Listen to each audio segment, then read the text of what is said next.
Okay, I think we're live. Good morning, everyone. It's I think at this point we should do it for posterity, but it's Saturday, March 2nd, 2024. Another week of the Saturday Free School, and I missed last week, and so it feels weird that I'm not saying that we're debriefing the inauguration because I missed the debrief of the inauguration. But I watched last week's Free School, and it actually is really different watching Free School, like rather than being in Free School. Like there's something really nice about going back and rewatching it. And actually people seemed, I don't know if it's because the owl has a filter or what, but people looked really beautiful when I was rewatching the Free School. But today we're gonna talk about the something that Doc had mentioned last week in Free School, which is about chronology, in particular the revolutionary historical chronology, and what it has to do with James Baldwin and Baldwin's place in it. And then, so before I turn it over to you, Doc, to talk through it, then after that, we'll replay an interview we did on Word this past week. Word is the Black-owned radio station. And we talked about the Year of Baldwin on Word, so we'll play that. And then also talk about the upcoming reading groups, because starting next week, I think I forget how many, but a bunch of our reading groups will begin. And so we'll just revisit and talk about the framing of the reading groups, and maybe we can also pull from, we'll see where the discussion goes with chronology. And then lastly, Michelle, Doc, and Kathy did an interview with Leo Gadsden, and so we'll let them report back on that. So without further ado, I'll turn it over to Doc to talk about chronology. Okay, thanks a lot, Emily. Good morning to everybody. It's always good to be in Free School. I mean, really. I want to kind of talk about how we will read Baldwin, or think, or would suggest how we should read Baldwin. And I think this is very important as we prepare for what is the second stage of the Year of Baldwin, that is the literacy campaign that will go under the banner Philadelphia Reads Baldwin.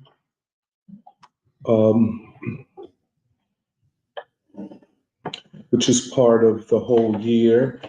And in fact, we should prepare ourselves. We'll be reading Baldwin for almost 12 months with the people of Philadelphia, which will not be us sitting around with our knitting needles or our cigars or whatever,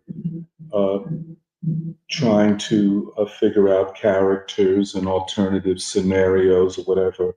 This will be a highly political engagement with the people of Philadelphia at a time of profound crisis for the nation and for the world. In other words, we read Baldwin at a time where the world is being reshaped. The European, previous Euro-American hegemon is collapsing and is carrying out crimes against humanity not seen in over 80 years. The genocide in Gaza must remain at the front of our thinking as we read Baldwin, but also the crisis of the American political system and the potential undoing of the ruling elite, or at least they're being forced to retreat. As it looks right now, Biden will be defeated. And he will be defeated, or as they say, he will fall on his own sword. He will be defeated by that which he created. Especially the two wars and the preparation for a third one. And I don't think this has ever happened in American history, the undoing of a president that claims that he had lived up to the social contract or was living up to the social contract with the American people, and the American people are rejecting him.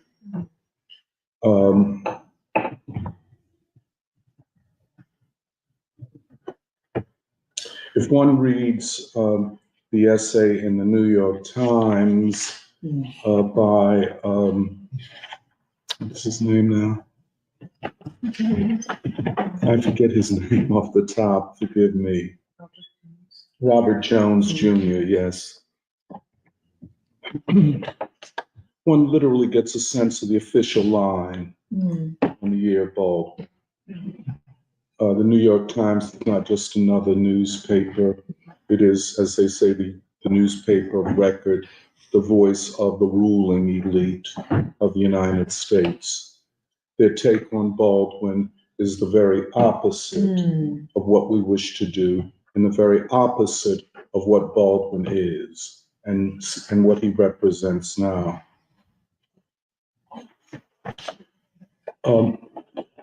People will ask in this year of reading Baldwin, you've called Baldwin a revolutionary. How is that possible? They will ask legitimately, what makes Baldwin a revolutionary? In other words, what is the criteria of a revolutionary? And then the follow-up question is, what is a revolution? And what is an American revolution?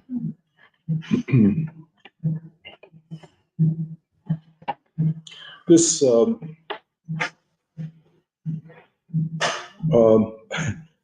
first we have to understand how Baldwin, or for that matter, Martin Luther King Jr., W.E.B. Du Bois, Paul Robeson, Frederick Douglass, and others are revolutionaries.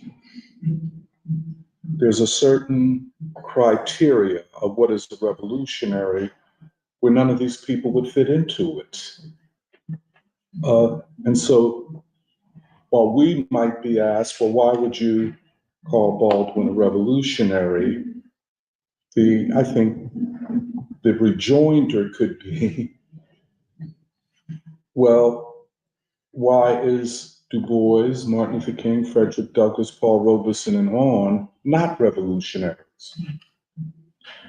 It's a way of saying, it's a way of answering the question without directly answering the question about Baldwin, but asking the person who asked the question,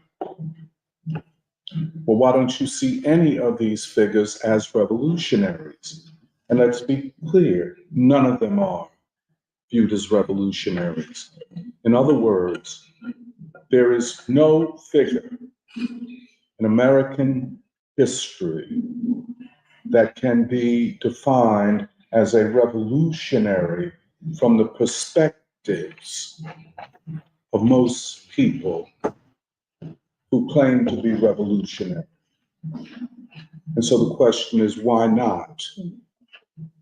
And that is a question. It's not a question of condemning the person who does not see Baldwin or any of these other figures as revolutionaries, because there could be very legitimate reasons. The question is, what prevents one from seeing them as revolutionaries? Which gets to the question of what do we mean by revolution? And what do we mean by an American revolution? And if one is intellectually lazy and politically and ideologically dogmatic, one could dismiss any interrogation or rethinking of definitions. It's very easy to do that. However, as I say, this is a little bit difficult for me this morning because I want to get it right. I really do. And it's, the answer to both questions that we asked is rooted in a new chronology, a new revolutionary chronology. The standard one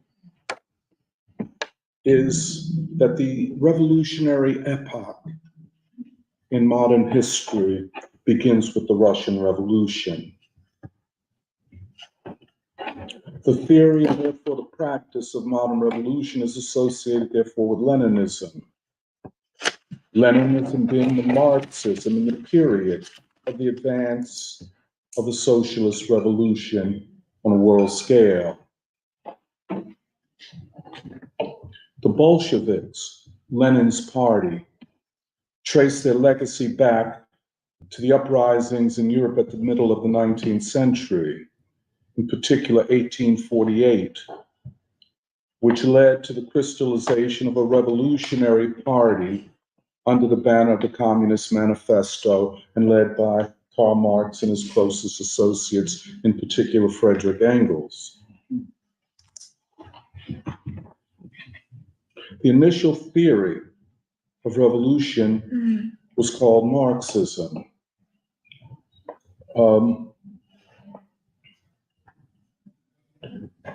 After the Communist Manifesto of 1848, a period of almost 75 years of theoretical, philosophical, and ideological struggle to clarify, define, and ultimately defend various politics that flew under the banner of Marxism.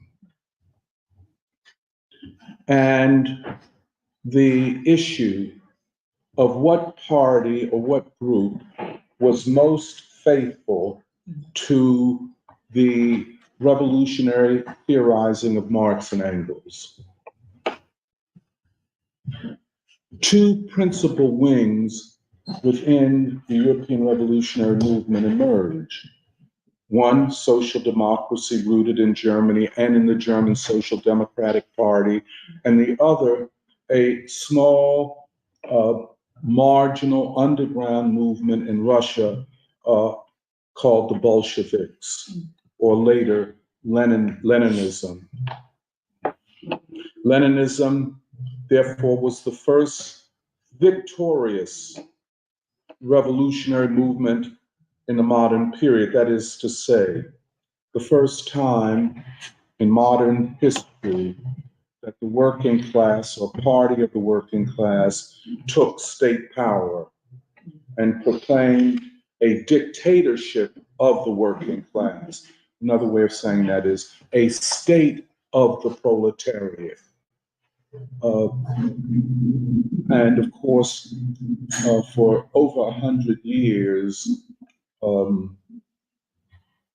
liberal and bourgeois theorists have done all that they can to discredit the whole concept of a state of the working class, a state of the masses, as it were.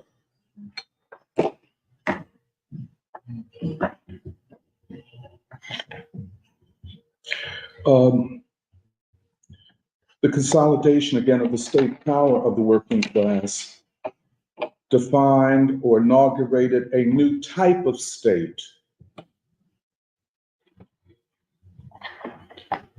Out of this, a world movement emerged that upheld the victory of the working people and the Bolsheviks in Russia. And this movement named itself the World Communist Movement. I believe that the World Communist Movement was the most important unity of progressive, democratic, revolutionary, socialist, and communist forces ever assembled in world history. And it indeed was a world movement, only undone with the collapse of the Soviet Union, or I should say better, the betrayal of the Soviet state by people from within the state, uppermost being Mikhail Gorbachev. He was either completely ignorant, and many people in Russia say he was not a very smart man, people who know him, or he was an agent of Western intelligence, or maybe both. I tend to see him as an agent of the West.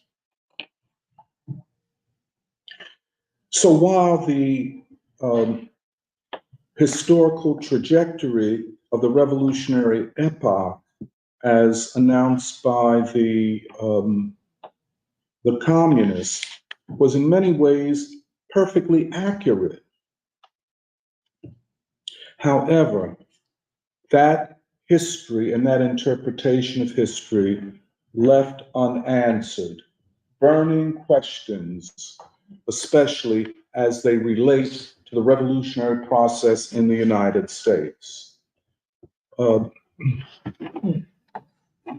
Before Du Bois, there was no revolutionary way to accurately and scientifically explain the American revolutionary process. And we had to do many kind of reconfigurations theoretically of Marxism-Leninism in order to fit or to allow it to explain the American situation. Now, what makes the American situation unique and so difficult is the history of enslavement.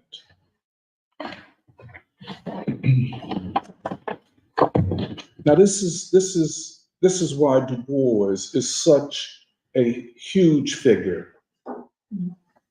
Because first of all, he defined the slaves as workers. The slave system as a labor system, and ultimately the slaves as a proletariat, a term which means not only the objective relationship of a class to another one, but the proletariat carries with it a level of consciousness and organization and agency. So when Du Bois in Black Reconstruction talks about the possibility of the dictatorship of the proletariat in several states of the South and in other states of the former Confederacy, possibilities of coalitions between Black and white workers, where Black workers were not a majority, but a critical mass. So having defined the African slave as an enslaved proletariat and not something outside of the system of capitalist exploitation and wealth creation, and thus seeing them as the decisive labor force in the early accumulation of wealth and capital in the United States, is a new conceptualization. And hence, with that understanding, a new way of thinking about the trajectory of revolutionary processes in the United States, which would not look like Europe. And the claim, for example, in the latter part of the 1800s, that the first socialist revolution would occur in the most advanced European capitalist country, which was Germany, was first of all proven to be faulty by the fact that it occurred, the first socialist revolution occurs in Russia, a backward, poor, relatively undeveloped capitalist country, very relatively small working class, mainly peasantry and that type of thing. However, for most European radicals and revolutionaries, the United States was kind of an inconvenient reality. We would rather not tackle it. This was, this conundrum, this problem for revolutionary science would persist and persist to this day. The only other major problem of that magnitude in Marxist theory was how to understand the Asian world. And being unable to fully understand it, Marx came forward with a concept of the Asiatic mode of production, which did not explain very much at all, by the way. But the conundrum for Marxism, Leninism, and for the world communist movement was the American revolutionary process. Now, up till today, there are thinkers who find the problem so difficult that they retreat into nihilism. And this is the case, of course, with Gerald Horne. Since I cannot explain it, it is all a counter-revolution.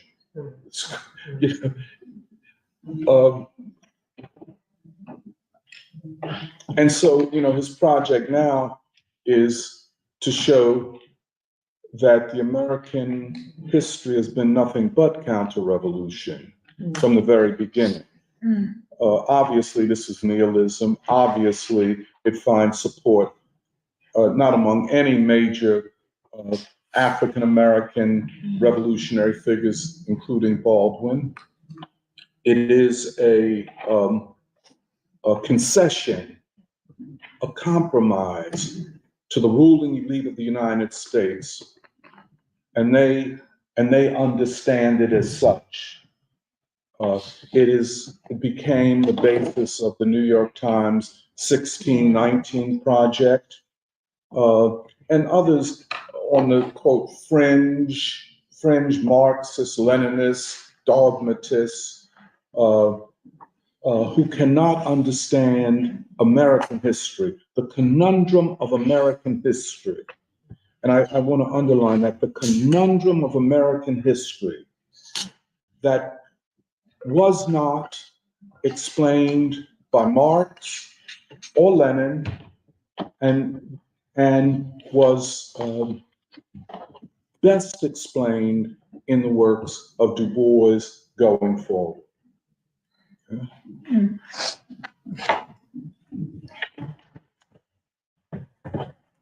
When Du Bois in Souls of Black Folk says that the problem of the 20th century is the problem of the color line, what he is saying is not what most people think he was saying. He was saying that the problem for democracy is the problem of race and racial oppression. And I wish to underline the concept democracy, because I always propose, few radicals understand that all of the revolutions, the Russian, Chinese, Korean, Vietnamese, the African independence movements, fall under the broad rubric of democracy. And that is why the question of the state is so critical. Why do the masses need to seize state power? They need to seize state power in the interest of a new democracy. And they all say it. I don't care whether it's Mao or Ho Chi Minh or Lenin, that they are not operating outside of the concept of democracy. They wish only to fulfill what was unfulfilled in the bourgeois democratic revolutions. That is the case in the history of the United States. What Frederick Douglass was talking about is the ending of slavery to fulfill the claims of Jefferson and Madison, and on and on and on. In this respect, Douglass, as a thinker, was way ahead of Lincoln, because he understood what exactly was the objective of the anti-slavery struggle. It was not just to end slavery, as Lincoln thought, and then we'll figure out where we're going to send the Black people. Should we send them to Nicaragua, or or can they exist or coexist in a nation like the United States? Douglass said, no, that is not the question. The question is, what will democracy look like in the United States? And what will the freeing of 4 million African slaves mean for the working class as a whole. And they all knew it. Douglass knew it like this. Du Bois knew it like this. You see where I'm coming from? Again, European social democracy and Bolshevism ultimately saw this whole situation in the United States as so far beyond their experience and theoretical frameworks that they could not understand it. Okay? So again, it was Du Bois who highlights the democratic emancipatory essence of the Black struggle. The revolutionary democratic emancipatory essence of the Black struggle. And we must place this as we go forward in the strongest terms.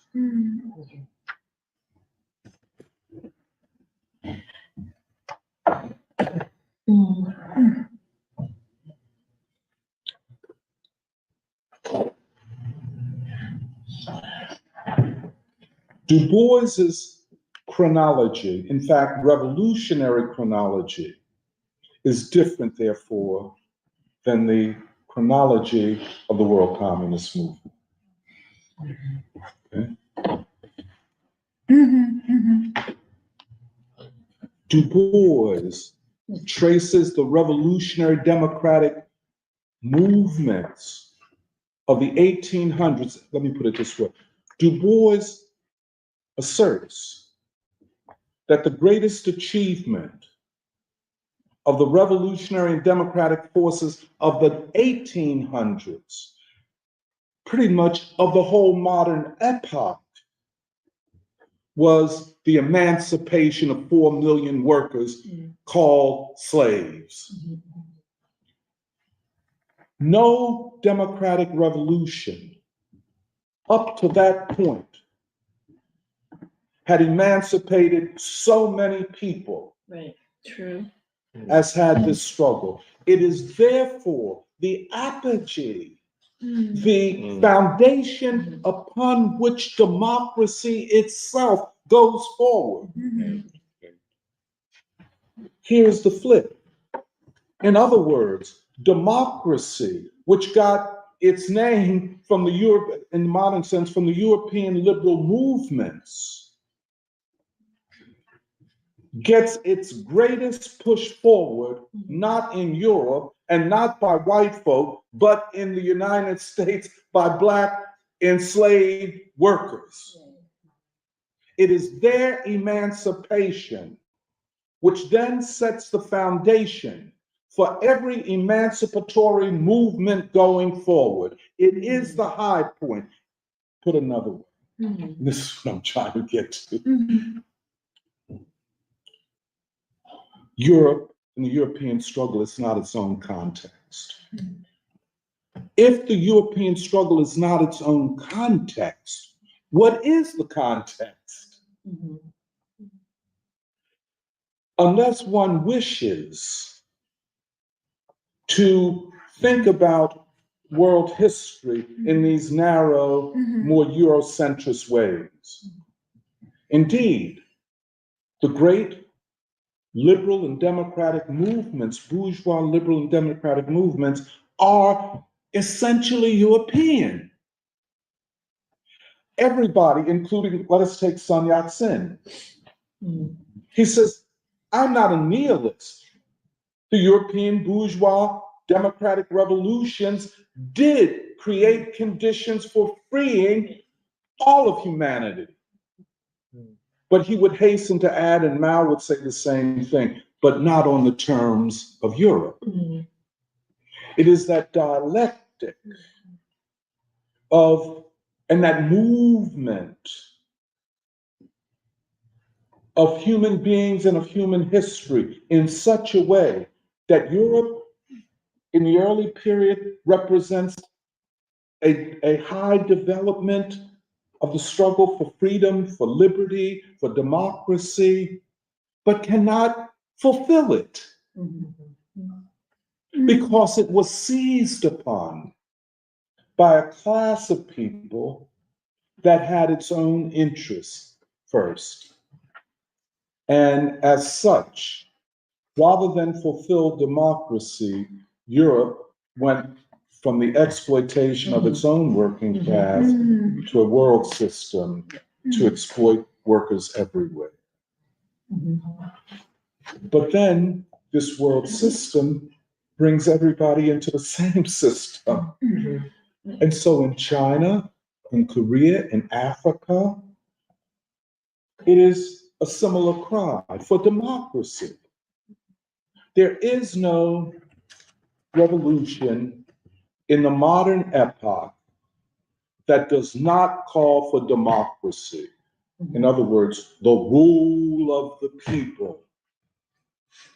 Question is the essence of what that means. But my point is that no matter how much European radical, even communist thinkers talked about revolution in Europe, they were blind to what the larger context for their struggle was. My point is that the context for the democratic and revolutionary struggle in Europe was beyond Europe and was contextualized in the great anti-slavery Reconstruction movement, the Second American Revolution.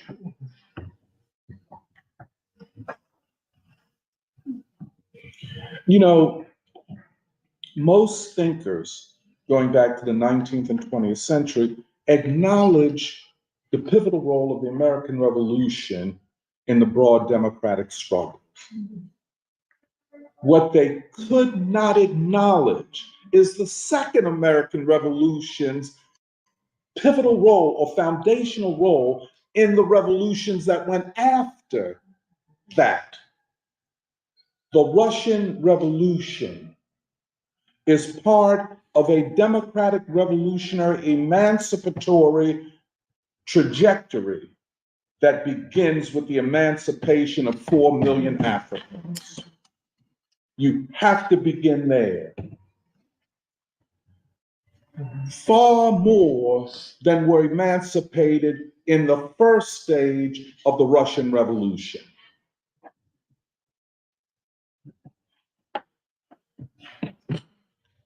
To therefore understand Baldwin, or Du Bois, or King, or Robeson as more than derivative figures to a European philosophical and theoretical project, you must have a different historical chronology and a different criteria, I would say, historical criteria for defining what a revolution is and what a revolutionary is.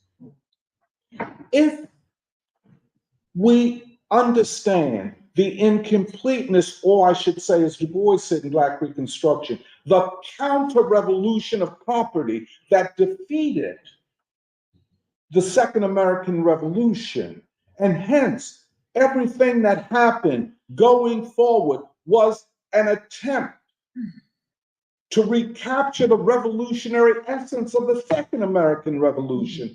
That's what Martin Luther King is saying in his speech, I Have a Dream. Yeah. That is what he is saying. The rights that were written in the Constitution were not fulfilled in practice. King said, do in life what you wrote on paper. Yeah. Make freedom real. These are King's words. What is he saying? Fulfill the democratic revolution, which would be a profound political transformation of the nation. Every major institution of the United States up to this day is grounded in one or another way in the assumption of racial inequality. Now, let's read Baldwin. Yep. Once it is framed that way,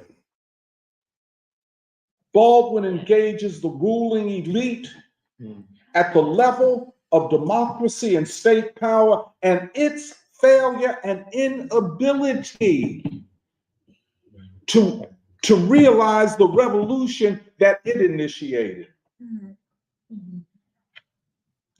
Therefore, and this is Martin Luther King, and this is what makes him unequal as a revolutionary in this country. Martin Luther King said, the revolutionary spirit has passed from the ruling elite, the white ruling elite, to the Black masses.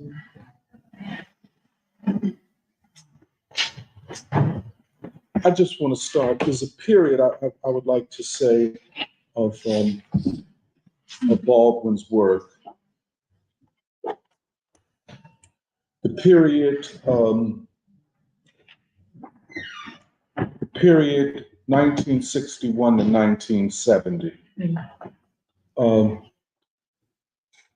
This is the period where he defines himself in relationship to the world revolutionary process and the American democratic process, beginning with The Fire Next Time, the novel Another Country, and then Tell Me How Long the Train's Been Gone, these two huge novels, ending in 1970 with the No Name in the Street book, the two essays. After the assassinations, Medgar, Malcolm, Martin, and others. And Baldwin is full-throatedly asking the question, how does the revolutionary and democratic movement go forward? Now that the principal leader, in this sense King, had been taken off of the scene, out of the revolutionary equation. And this is very important, that if you look at the configuration of revolutionary forces at that time, there were many of them, but there were some who played a more decisive role. King plays the decisive role. There are no two ways about it. This is acknowledged by Baldwin. It is a revolutionary thinker acknowledging another revolutionary. It is a beautiful thing to see. What was the essay he wrote from Tallahassee about the difficult road before Martin Luther King? The dangerous road. The dangerous road. The dangerous road before Martin Luther King. And Baldwin, who knew Malcolm, who knew Medgar, who knew the Honorable Elijah Muhammad, recognizes that Martin Luther King is the paramount leader. And that his framing of the American democratic emancipatory revolutionary process, I want to say that the way King framed it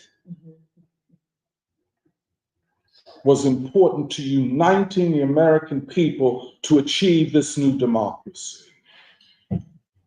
The only way to stop King was to assassinate him and then smear him for the rest of the time, as they've done, or trivialize him.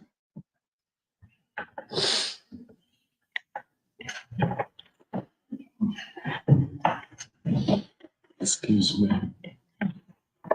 Now,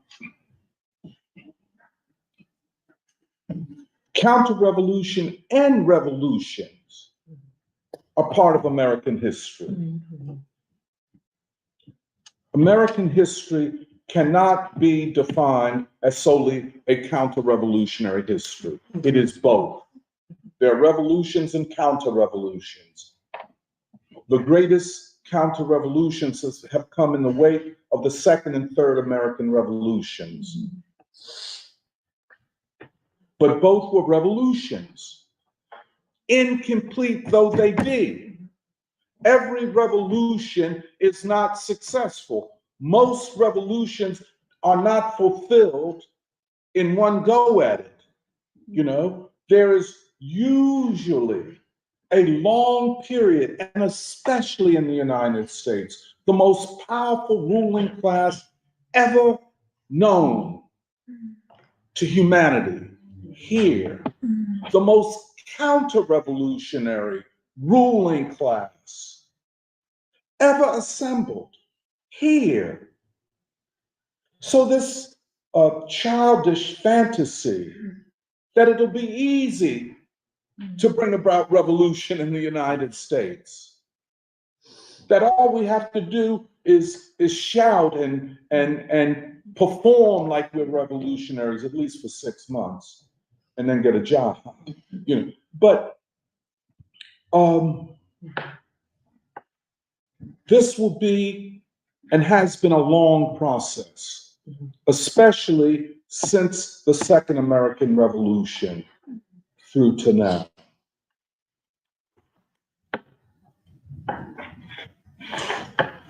That's what I wanted to say. So the question is, if the criteria is framed by history, and if the trajectory or chronology of history is what can ground any assessment of what a revolution is and what a revolutionary is, looking at this history the way we do, in other words, a new chronology, which is not so new, by the way, it is Du Boisian. This chronology, this revolutionary chronology, redefines who are and what are revolutionaries in America.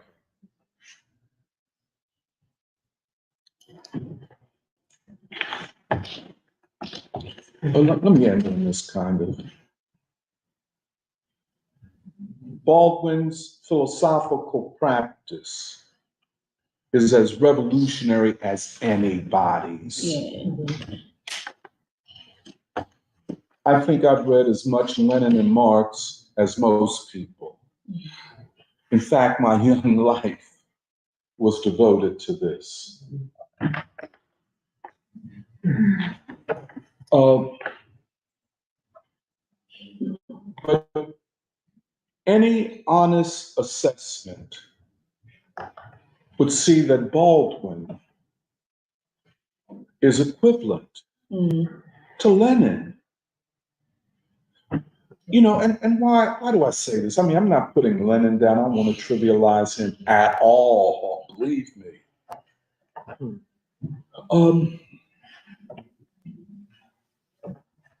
But science and knowledge is not confined to one situation or one person, one group of people. Understanding the world is a project for the world's people, not just for European thinkers, or not just, and I'll be very honest with you, white people who call themselves revolutionary thinkers. And this is a huge problem for knowledge. The capture of the revolutionary framing of events by a small sectarian group of white folk in Europe and the United States.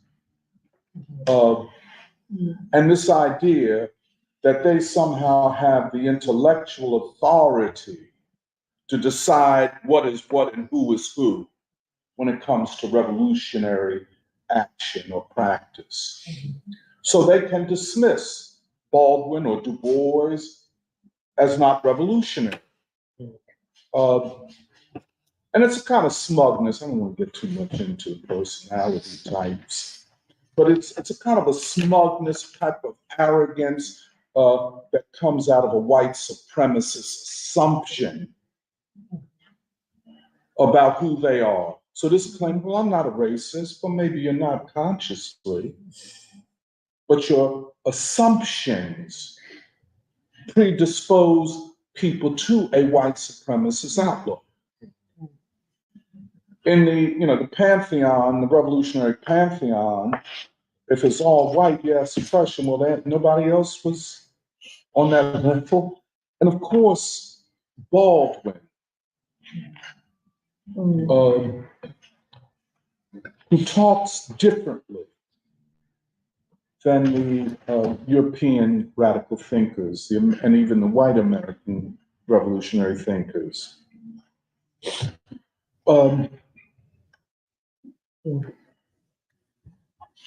It is intellectually more comfortable to construe Baldwin as a depressed Black gay man. It is easier to view him through the lens of identity politics and queerness, if you will, which is not about homosexuality or gender, but it's about a certain worldview, an attitude towards a revolutionary change. So a person says, I'm into queer theories. Well, so what? That's not a revolutionary theory or practice.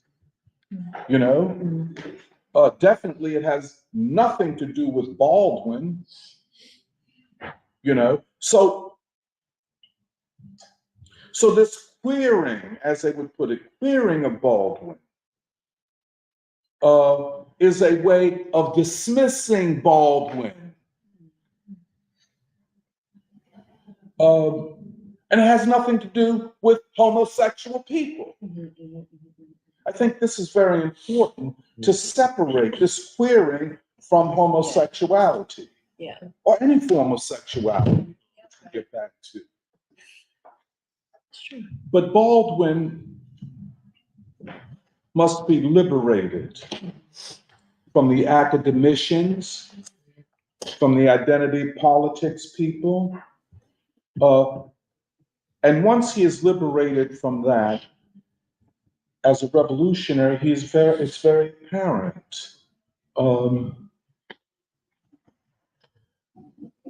And so, with Baldwin, the categories of love, revolution, democracy, and war.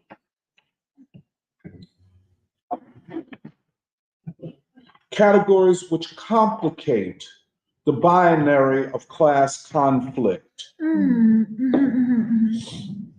and anchor it to the human essence, the human being. What are the contradictions and problems that human beings, individuals, as representatives of types, sociological types, what are the problems to arriving at a revolutionary understanding? And here I want to define revolution. Revolutionary, democratic, emancipatory struggle. I'm not talking about something that the American people, any people can't understand.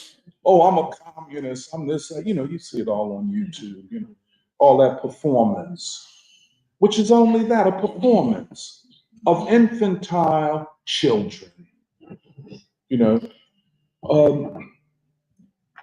What is love? And this is going to come up. Yes.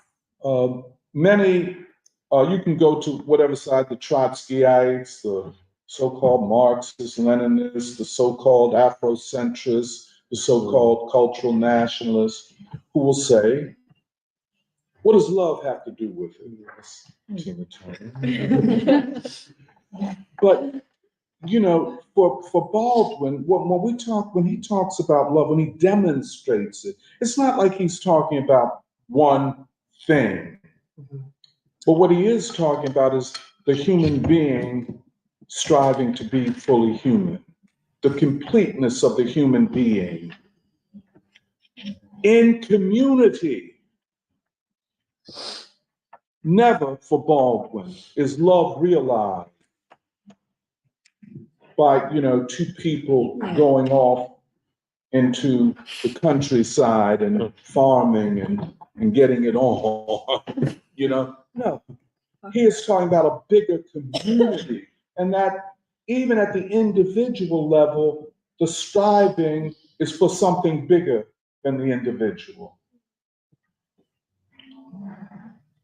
Revolution is kind of like I was saying all the time, but it intersects with love, because love is paramount to the fulfillment of the social being of the human being. Mm-hmm.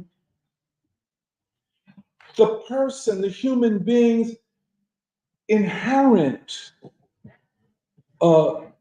instinct is for community, is for politeness, is for decency, kindness.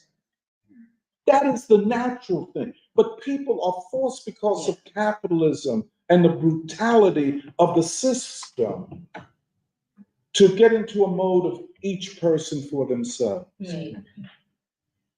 And that's why King and Baldwin say that love is a condition of the new human being and of the new democracy. Now, this is another development of democratic theory. Mm-hmm. Liberal democratic theory does not acknowledge anything outside of self-interest. That's where you get game theory. Mm-hmm. We can model through game theory and algorithms and even artificial intelligence, we can predict, as it were, the behaviors of individuals. The assumption that everybody is a rational individual. Mm-hmm. Well, that is the economic model of human beings, of man, as it were. But what if man is more than that?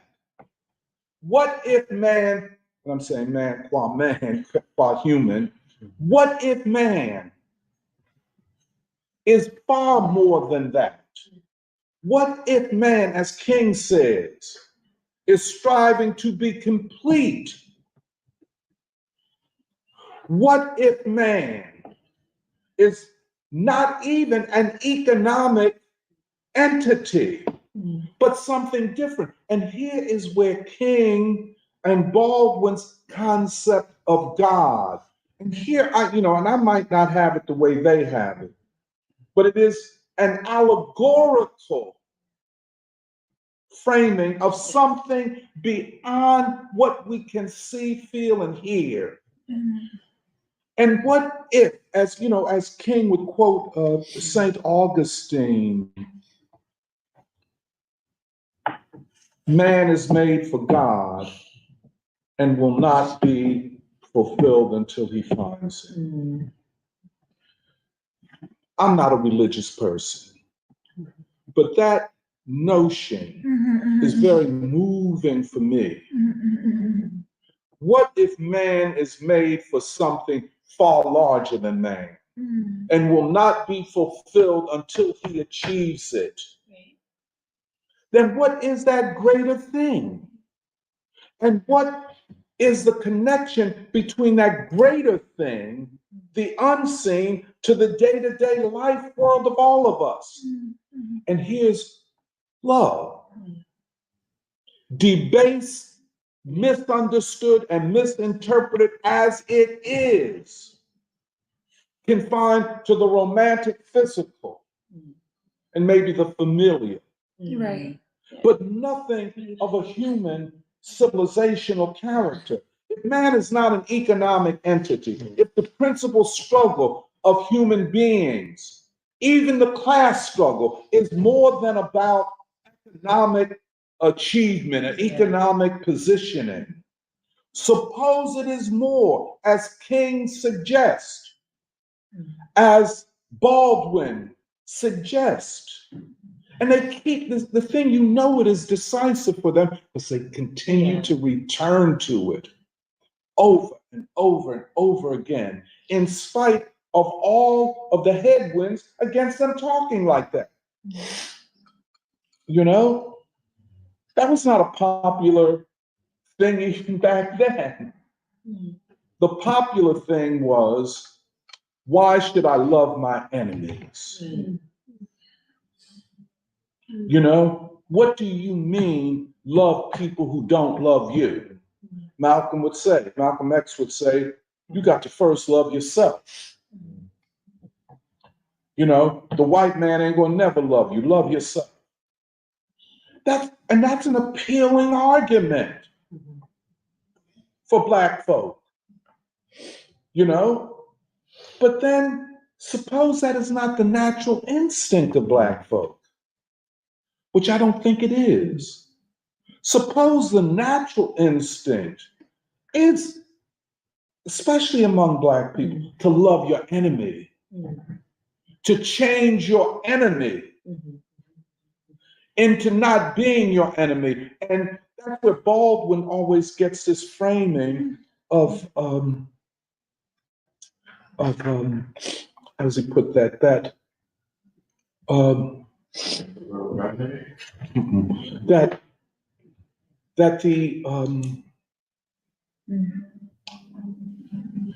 the transformative capacity of particular human beings as agents of change, exemplars of a different morality, a different ethic, a different aesthetic. What becomes the trajectory of human history? Now, I think that, well, those two, revolution and love, for Baldwin and King, the revolutionary process, especially after the two great world wars and the economic depression and the devastation of a good part of the world, that the trajectory had to be different. The framing of the human had to be different. The framing of the revolutionary process had to be different.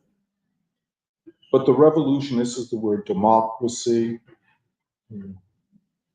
For many people to say, when you say democracy, well, you're only concerned with the liberal construal of society. No. The problem is not with our presentation of democracy. The problem is that they don't even know what democracy is. They do not understand it in any way. They don't understand it in the way used by Sun Yat-sen. They don't understand it in the way used by Kwame Nkrumah. They don't understand it in the way used by Mao. They don't understand the way Ho Chi Minh. They don't understand what is going on. And certainly, they diminish and dismiss the third American Revolution on the grounds that it was only struggling for democracy.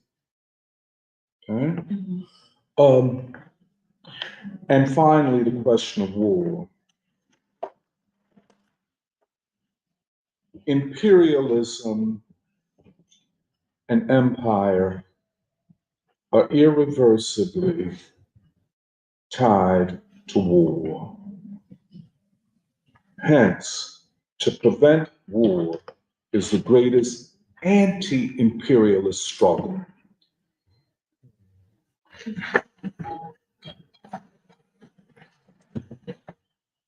In the United States, there is no struggle for democracy, there is no struggle for revolution without the struggle for peace. That is Martin Luther King Jr. The triple evils. Again, talking in broad terms and so on. Anti-war is pro-civil rights. Anti-war is pro-working class. Anti-war is pro the reconfiguration of the U.S. Political economy away from war and towards a peace economy. I think if we go forward like this, and we're going to learn in our discussions with people. And these questions will come up in different ways at different places. The Making World's bookstore is not going to be the same as Mars 12. You know what I'm saying? What if we do something here at this church? It's not going to be the same as the Black Writers Museum. Each place will have to develop its own pedagogy creatively. But in each situation, the theory of the free school and the Year of Baldwin must be brought forward. And this is, we talk about this a little bit. It's not going to be easy. There are going to be people who say, well, who are you? It's always that way with the free school. I have to say that there are always these headwinds of the ignorant and the bootlickers. But, why you? Why Baldwin? Or didn't Baldwin say this? How are you going, And by the way, for everybody, conducting these, we can't let people distract. If somebody want to talk about the buses ain't running on time, that got to be shut down with the quickness and politely. You know what I'm saying? Or if you got a different agenda, if you want to talk about other things, set up your own reading. This reading of Baldwin is as a revolutionary. And not dogmatically and not, hooping and howling and telling people. The other thing is, and we have to say Baldwin is for now and is relevant to the way we think about the current crisis. And we have to demonstrate that as we read him. I think, and my last point, really, I think his fictional work will be a little more difficult for us to demonstrate this through, but I think we can. I think it is very apparent in his work because the fictional, and this is my last thing, believe me, the characters. We have to understand the contradictions, both the interior contradictions and the contradictions between the person and the unjust society. The confrontation with the color line in the lives of Americans. Understanding that the characters are allegorical. When I say allegorical, they're social types. If you went out in the street and said, well, I found Rufus, well, maybe you did, But Rufus is multidimensional. The complexity of the situation produces these complex characters. The striving to transcend whiteness in the name of the human. In the name of the human and of humanity. This is very important. And, it's so interesting. Human beings make mistakes. Especially as they try to fulfill their humanity along with other human beings, made even more complicated by the color line. The color line complexifies all of these human relationships and the interior contradictions. And we could talk all about that, and it'd be worth our while to demonstrate that and how these works, these fictional works, are in fact revolutionary and what they reflect is the striving of these characters to rise to new levels of consciousness and revolutionary understanding. And in Baldwin's novels and fiction, there's always that movement, Right. you know, and the back and forth, you know, and the fears and the anxieties. Right. How do we move forward? You know, how do we create community where there isn't community? How do we transcend the color line to seek a new kind of human being? And this is Baldwin. This is revolutionary and democratic and emancipatory, and hence the individual in the framework of the social, the whole society. And for us today, we can read these characters, especially the question of whiteness. Yes. Which, look, in a certain way, white folk don't have nowhere to go. It's a trap. Whiteness has trapped white people. Hence, the rebellion, the uncertainty, the unhappiness. The economy is doing good, but I ain't happy. You know, what's the future? Is there a future for white people? Right. Take black people. Black people ain't asking no question like that. White people ask no question. It's not a question of it's a question of the future of whiteness.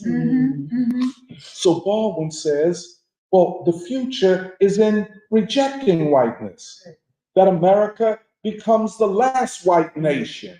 And to achieve our nation, America must become the last white nation. That's the equation, that's the architecture. So you say, well, who are white people listening to? I don't know. There's anxiety, I know. Instability. In spite of a lot of things with black people are still more stable in their trajectory, in their understanding than white people. So what is the problem? Well, the problem really is whiteness. Yes. An identity which subverts consciousness of humanity.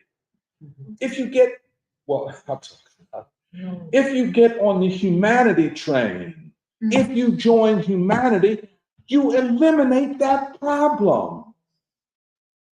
You know, you see a lot of white people going crazy. You know, I mean, clinically so. But what is the issue?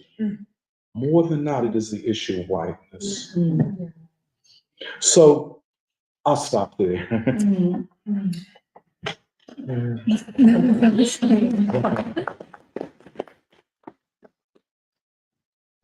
Well, I wanted to start with the New York Times article you pointed out, because when you first sent it to me, I didn't read the whole thing because I know the author from when he's really famous for being the person behind the Son of Baldwin Twitter account, which was very popular, especially during Black Lives Matter, because he was applying James Baldwin quotes to Black Lives Matter, saying that Baldwin was speaking about Black Lives Matter before it happened, which is also, and he actually Son of Baldwin, his Twitter account is the reason why there is, I forget the exact quote, but there is a quote that's attributed to James Baldwin that is not by James Baldwin. And I forget what it is, but Brandon pointed that out before. But I wanted to start with that article because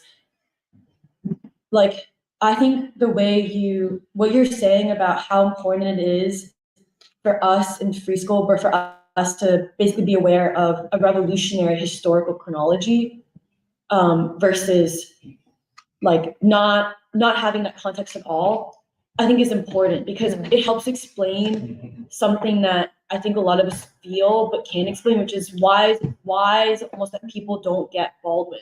Why is he so trivialized? And then it makes you angry. And it's because in the New York Times article, for example, how many times, why is it so hard for people, for example, to read Giovanni's Room and not read it like a gay novel? Or why are people so insistent on taking Baldwin's characters in his fiction, where yes, maybe a man does have sex with men, maybe he also has sex with women, but why are you so insistent on viewing it as a gay story, a gay love story, a queer story, when really what Baldwin is talking about is about people, what happens when people already struggling to be human beings or grow up, our faces collide every day with the harshness and destructive like setup of a racist society, and sometimes actually impacts, like does something more devastating to white people than even to Black people today. But I guess I want to start there because there's something very important about saying Baldwin is a revolutionary, but then explaining it.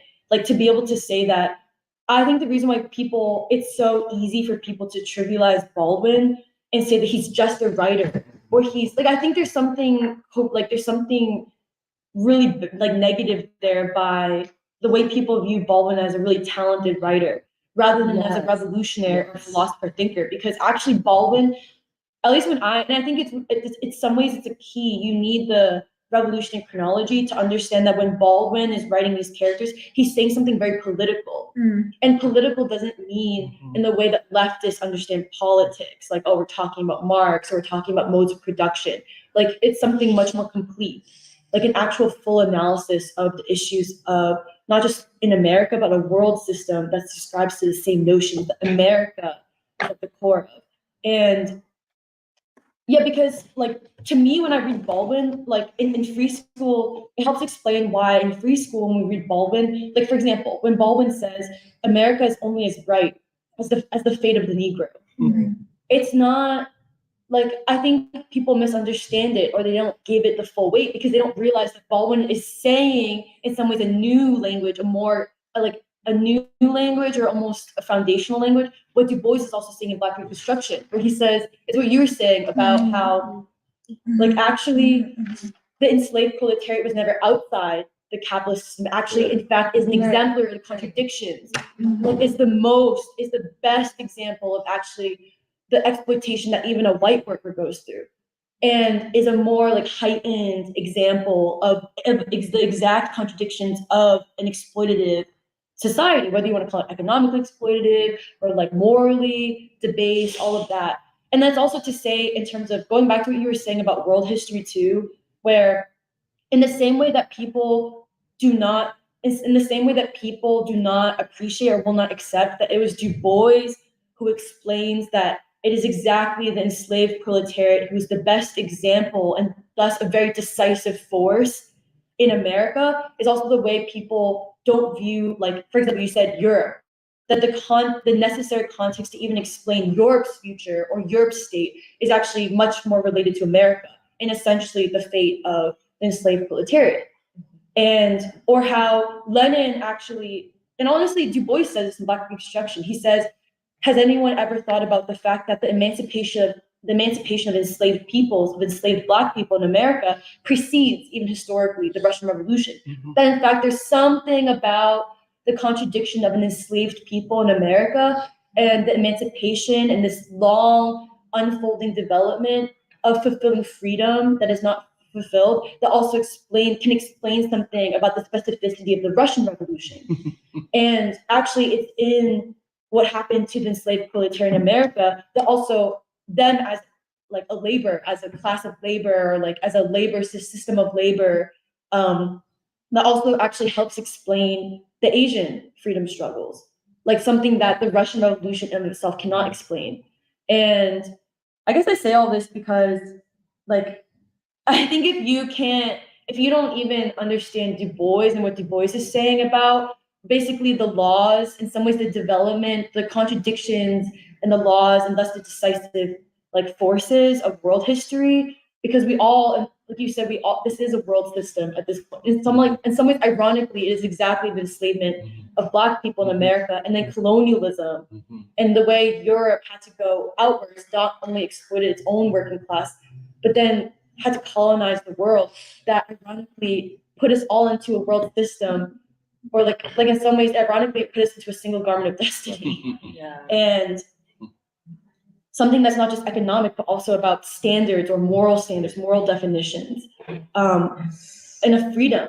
And this is just a side note, but I really like the way, Doc, you made it a point to say it's also why, for example, if you start with the Russian Revolution as the modern criteria or the modern defining force of what revolution is, then that is why so many people in a sterile way, in a stagnant and simplistic way, will assume that everything can be explained by simplistic class conflict, or everything is a question of socialism, whether we achieve socialism or not, rather than seeing instead that the overriding striving, but also law of development is democracy, towards democracy.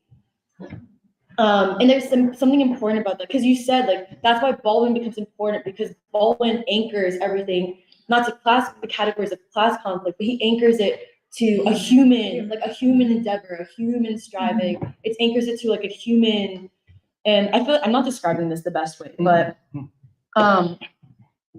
yeah, but I want to just go back to Baldwin, because that's why when I read Baldwin, I think it's a very, and I think the reason I'm also emphasizing it is because I think it's something to clarify in our reading groups actually. And it's not, you don't even have to clarify it explicitly unless you need to, but you have to clarify in the way you demonstrate it, or like you talk about it, which is that Baldwin, his words are not just nice words. Like he's not just a genius because he writes, like he's such a beautiful writer. Prolific. Right. It's because he's explaining something political by also going inside and outside. It's the way when he even describes King, he says like people will have to face something both outside, which is the forces of like the political system, and also inside, which is your identity, and they're connected. And like the way that Baldwin, like, yeah, and I just think there's something about, to me, Du Bois, it was really foreign to me that a lot of people, for example, who say, like leftists, let's say, leftists who celebrate Du Bois because they think he applied Marxism to the American situation, when really Du Bois was in some ways validating the rest, like he was, by talking about the history of like what happened in Black Reconstruction was a revolution. Can I just say something? Yeah. If you don't mind. No, that's a very important point. You know, to have now discovered Du Bois as an American Marxist is not to have discovered Du Bois. Right. You know, but that's, you know. Right. Because then because to us, we don't just stop at Du Bois. It's Du Bois who leads to King and Baldwin. For us, it's like the three. And I think, and even Du Bois see, that's the thing. I think Du Bois in some ways is easy to take up because he's misunderstood. Like he will be taken as an American Marxist. But the people who are difficult to take up are our last great revolutionaries, Martin Luther King Jr. and James Baldwin. Thinkers, like there's something very important. And I think you talked about like that's also why this category of love and category of revolution are so important, which like I'm still trying to process, but because those are harder for people to take up. Those are people harder to take up, revolutionaries who are harder to take up or harder to appreciate as revolutionaries. And in some ways, to me, it's not weird, because actually Baldwin, even whether it's from his fiction and the individual characters he's describing, like you said, or in his essays, it's the same thing. And it's all very close to what Du Bois is saying, except Du Bois is a different method. In some ways, Du Bois, it's a different method, and he's using a different specificity of time frame. And so I don't know, I just wanted to make that point because that's something really important when we, like, whether we read essays or whether we read his novels or short stories, because there's a way, like the New York Times column, Robert Jones Jr., to read his books. Like he says about Go Tell It on the Mountain, he says, oh, it's like you have to appreciate it because it's Baldwin's first work. It's like, oh, it's Baldwin's first work, and it's a covert gay story. Like they're basically reducing it to like it's a semi-autobiographical novel of Baldwin's life. But that's not the point. Okay, yes, it's Baldwin making sense of his life, but the point is that he's trying to use his own life through the fiction as a template to help you understand how people, in particular Black people in Harlem, who are both specific and universal, show something universal about the contradictions of an unjust white supremacist society, and what it does to people, but also how a character like John or Baldwin can make a revolutionary choice because you already have an edge. The edge is almost both like the enslaved proletariat is exactly like the most oppressed, or in some ways holds the like is the example of an oppressed person, and both has the edge that they have never subscribed to those exploitative definitions. Like that within them is the path to being free, not just for yourself, but to like then make society free or be an example for others to become free. Yeah. Because what you're saying about the enslaved proletariat actually comes to head, because what's being worked out is that nature of the human, or like what do we mean by human, which is also the difference, or like what we're saying when we're saying a revolutionary chronology. If you locate it in the Russian Revolution, they might have gotten to that question at a different moment than the emancipation of the 4 million slaves in America, which also means that while that the emancipation of the slaves precedes a certain type of emancipation of of that Russian peasantry, what in America also occurred was this process of a human endeavor. Like that's the story of John's father also in the book Go Tell It on the Mountain, where he is now a preacher, but but the faith, this thing about faith, either frees you or it ties you to a certain, whether that be standard of like the Old Testament or like the prophets, versus the idea that we had mentioned last week, which is love, or God is love, Jesus, meaning that what's also being worked out, like you're mentioning, Emily, is almost immediate alongside the Emancipation Proclamation. And this process is, what do we mean by the human being? And that only matters because of what you're saying, the political and the internal. Well, the political is the social system, the social function that we are working within. So then the other question comes to be towards what? And our vision, like how is it that God or that Baldwin is prophetic? Or how is it that we're also saying that within the enslaved proletariat, is there a quality of the future? Meaning the human being also shows something in its own striving. But I thought that what you're saying about Baldwin and this trying to understand Baldwin and King is interesting to me, because you mentioned that the period of 1961 to 1970, where he's situating himself within the revolutionary process. But then also No Name in the Street is not one of his last novels, but another period where you ask the question, absolutely. where do we go from here? That's right. Can I just a small, that is that categorization, like before 1961, like Go Tell It on the Mountain, Giovanni's Room, Nobody Knows My Name, and so on. And then that 1961, 1970 period, the ascendancy of the Black freedom movement, and then the assassination of King. And then that next period, which is, kind of 1970 to 87. Okay. That's what I would say. Maybe it's but that I would kind of, but I don't know how you would feel. No, I don't disagree with that. But you said that Baldwin engages with the ruling elite and state power to realize the revolution that the bourgeois revolution initiated. And that's also something that King was doing. Absolutely. But within that, it helped me think about the kind of what you're also mentioning, Emily, like why is Baldwin prolific in the sense of, because that's also something that people bring up. Mhm. He speaks with a certain, fire or something like that. But it's the nature also to like, and this is just a simple way to put it because it's a complicated question. When you realize a certain potential, it's also showing the fact that we haven't realized it.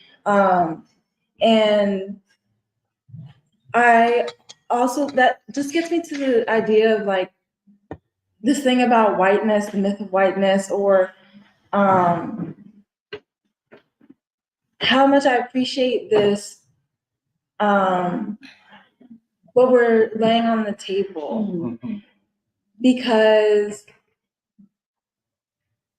in a certain sense, yes, like Baldwin is for our time because he also made it possible in a lot of ways. And I'm not quite sure actually if liberalism is at all sensible in a certain sense. Like, I don't know how relevant or how updated liberalism really keeps white people. And, Could you say a little bit more? That's very interesting. Just a little bit more. because of the fact that if you deny already the second American Revolution, asserting that the struggles for a democratic revolution does not include human freedom, like human freedom in the sense of the striving for man, which I don't think that the bourgeois revolution also considers. Because if you relegate or, consider revolution to, because this whole question of economic means a certain social system, a certain mode of production and development. And if, like you had said, the mode of production exported itself because of the bourgeois revolution, then that stage has already, in certain ways, completed itself. But it then leaves to the question of what makes production, or how do people relate, how do people create anything at all? And this is because if it is not because the problem is that, okay, well, we need to exploit because we need to produce, or we need to have surplus so we can live off of that, of labor. But then it comes to a situation of the society that produces people who are in production, meaning I cannot exploit somebody because that affects me in some certain way. And that comes back to King, because the single garment of destiny, all that other things, which means that actually a certain mode of production is outdated. And we already have arrived at a new stage, which that way to produce cannot function in the same way. Meaning the whole question of love is actually more even heightened, because we're talking about a new society or a new civilization. This is very important, I'm glad you're bringing it up like this, because every theory of history has its end stage.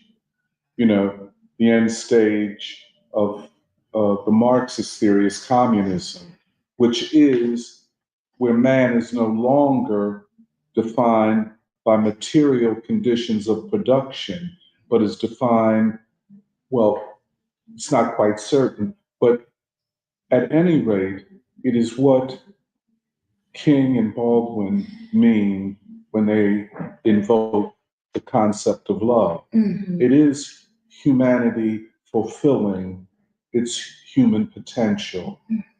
I just want this. I agree with you very. I think Which it's is also part of the point. Mhm. Like you said, love your enemy. How can you love your enemy? Mhm. But then at the same time, how can you love those who you exploit? How do you love a slave? Yeah, right. Which is also part of the problem, Mhm. which Baldwin brings up, meaning like in a novel where he, you know, that novel where the white man like only gets off because he imagines a lynching. The problem of love is inherent into the problem, or like into the problem of what created society anyway. And the incapacity to love, Right. and the refusal to love leads to certain consequences. And I think that Baldwin is very clear that homo economics, economic man, if that is the way we view man, then everything else is an add-on, but not essential to man. And Right. And that diminishes the entire. and this. Oh, I'm sorry. No, because how do we get John Coltrane? How do we get like And the how do we get John Coltrane in a system that preaches anti-humanity, anti-love, war, unless the conditions are right to transcend that system? As you said, Serafina, that this system is no longer able to fulfill even the minimal needs of humanity, and it breaks human beings on the wheel of life. It is constantly breaking human beings. And well, we saw it at Penn the other night, with your lectures, Mhm, mhm. Go ahead, Jerry. Yeah, I think this like the conversation and what Doc started with are really important. Partially because I just started writing my avant-garde essay for the next year, which is basically about this, what we're talking about. It's about the Third American Revolution and defending it as a revolution and defining it as such. So this is giving me a lot to think about. Even just personally, but obviously like free school and how we're moving into the year of Baldwin. But I think part of my understanding of even the context of why we're talking about this is that right now the American people themselves are already reaching towards that third American Revolution. That they're instinctively doing this in order to make sense of the current moment, but also what are the possibilities that can come out of it. Like I think, and the March on Washington that many of us attended is one example of that. It's not fully coherent, it's not fully crystallized, but I think embedded, within vast portions of the American people, whether they recognize it consciously. I think people are increasingly recognizing it consciously, is this thing of like, oh, like we do have something to go back to in order to make sense of this moment. And it was interesting because there was there's this interview between Ezra Klein and Richard Haas in the New York Times. And the interview itself is like pretty interesting because they basically represent like two different but very actually like essentially aligned like voices of the ruling class, I think. And they speak very frankly about all that stuff and also about the weaknesses of Biden and all of that. But what I found most interesting was Ezra Klein always ends his interviews by asking the interviewee if they have like recommendations for like 3 books. And one of those books, Recommendations for what? 3 books that they're reading. And so Richard Haas, like I forget the other 2, but one he recommended about these dissident historians in China who are dissident in being against the Communist Party of China. But what I found interesting was that Richard Haas is saying, like, it shows that history is not really, and this is basically Baldwin, but Richard Haas is saying, like, the struggle over history is not a struggle over the past. It's always a struggle about the present and the future. And that is also Baldwin's formulation, but this time it's coming from someone from the ruling class who recognizes that same truth. And so for us to even talk about a revolutionary chronology or revolutionary history, it is always about the present and about the future. And I think it's important to ground like what we're talking about in the present and the future. Like that's the reason why we even think about history and why like so many people in America are returning to that history of the civil rights movement in different ways. But also I wanted to bring up that recently Nuri and I had this conversation with a few like Korean American peace activists. This was like last Saturday, and it was like interesting. Part of what was kind of a little bit sobering about it was the discussion of how close things are to war in the Korean Peninsula. And I didn't realize it was actually that bad, to be honest. And it made me feel a lot more strongly about what we're doing in the Year of Baldwin. And I think Nuri and I are trying to explain also that what we're doing with the Year of Baldwin has everything to do with not just Korea, but basically a world that is, it feels like hurtling towards like World War III. And whether that breaks out in Korea or in China, I think like what we're doing with the Year of Baldwin has everything to do with that, right? But another question that actually Claire Yoon asked was, why does the free school anchor itself in specific individuals? And she was like, why are you guys doing the Year of Baldwin and not like, let's say, a year of the civil rights movement? And for us, that was a funny question, because we're like, oh, it is a year of the civil rights movement, because Baldwin stands for that movement, of which he was, a thinker, a witness, a prophet, But it was just an interesting question of like, even in terms of what you were framing with the revolutionary chronology, like why anchor it in also specific individuals? And part of my understanding of this is that it's like these, like Du Bois, Baldwin, King, in particular those three, I think, for the free school, that they obviously on the one hand reflect symbols of a revolutionary movement and revolutionary chronology, as you were saying, but that also, in particular, I think these three, like it's like our understanding of them is that they get into world humanity almost like a new stage of what we call revolutionary science, revolutionary knowledge. And that on one hand, in free school, we see ourselves as almost like stewards of this knowledge, but that our belief is that when placed into not just the hands of the people, but into the hearts and minds of the people, that Baldwin, King, Du Bois, that they open up new emancipatory possibilities, as you were saying. Like when, like we said this like last week, but like when Baldwin is like living in your brain, you become a different kind of person. Yeah. Like you can't avoid becoming a different kind of person. When like King is living in your brain, you become a different kind of person. And so I think that that was like part of my interpretation of like, or how I would respond to like a question like that, because it was an interesting one. And it was also, I think, a very honest question, because I don't think that Claire fully understands like what free school is and like what we're doing, but she recognizes that it's important.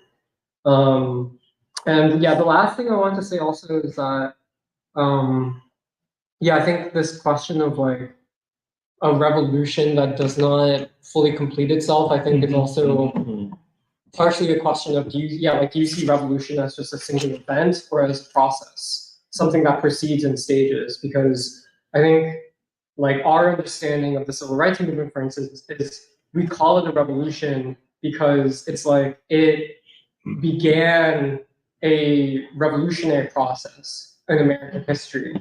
And it went to a certain stage, and then at that point it was cut off because of all of the assassinations and the counter-revolution. But something that I think really moved me about what you were saying about Baldwin, and also I think this extends to King too, is that it's like for people like Baldwin and King and the movement itself to directly confront the ruling class on not just its hypocrisy, but also the substance of its ideology, I think, like to me, it's becoming more and more important, because like it's almost like basically after like World War II, for instance, it was like the U.S. ruling class was like on top of the world and was almost like they had defeated Hitler, and they had no real challenges other than basically the enemy that they created with the Soviet Union. But basically, it was like you had a ruling class that thought it was invincible and almost saw itself in godlike terms. And I think and this is also part of Baldwin's formulation of whiteness and how whiteness robs the American people, and especially robs white people, of their own democratic capacity and makes them almost more subservient to a ruling class and more dependent ideologically upon that ruling class. But part of what the civil rights movement did was that it made it possible for first Black people, but for the American people as a whole, to not be so like freaking scared of the ruling class and to actually see themselves as a greater force. Like we are greater, we are more mature, like we are better, frankly, than like the people who we have elected or the people who are supposedly the leaders of this country.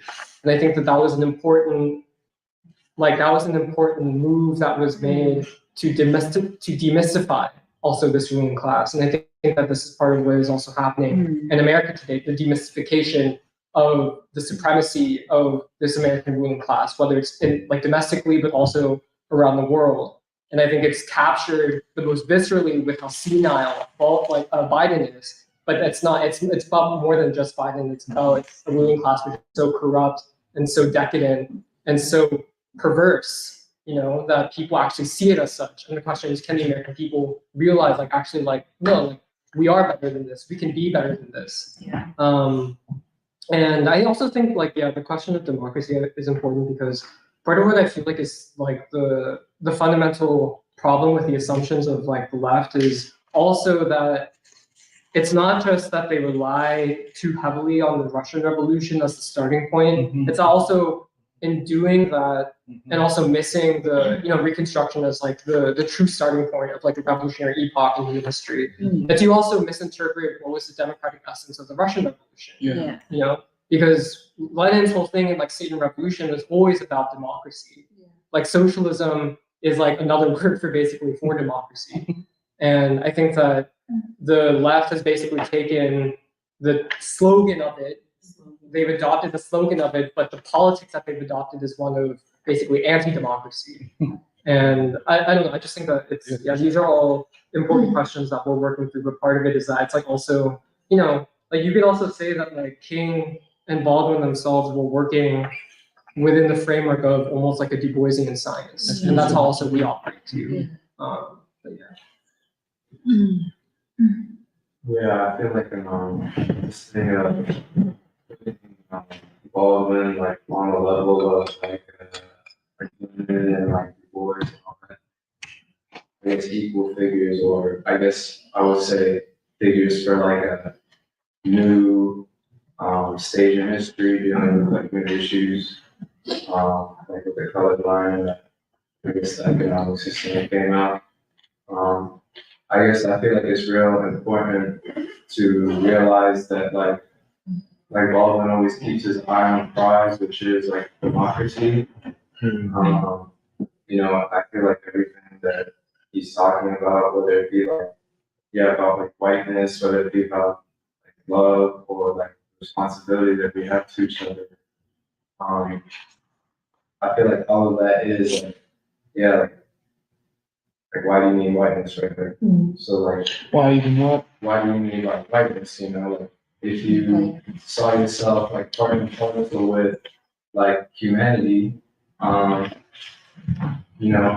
we could work together. Like then there would be no issue with I guess this change in times because there is like a lot of bureaucracy talking to people uncertainty of like where the world is going and stuff, but it's only like that if you see that as a bad thing. The rise of I guess dark humanity. And I guess one thing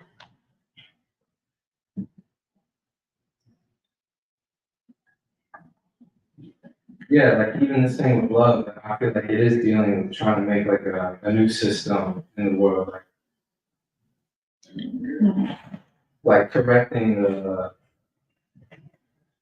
relations in human beings that's happened because of like capitalism.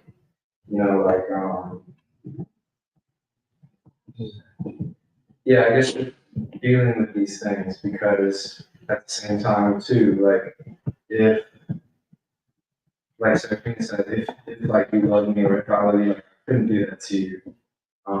So I guess I just see it like an important thing to keep in mind, I guess, for like just like going out into the city and saying like, this is for democracy, like this for like trying to work out like a new system with each other.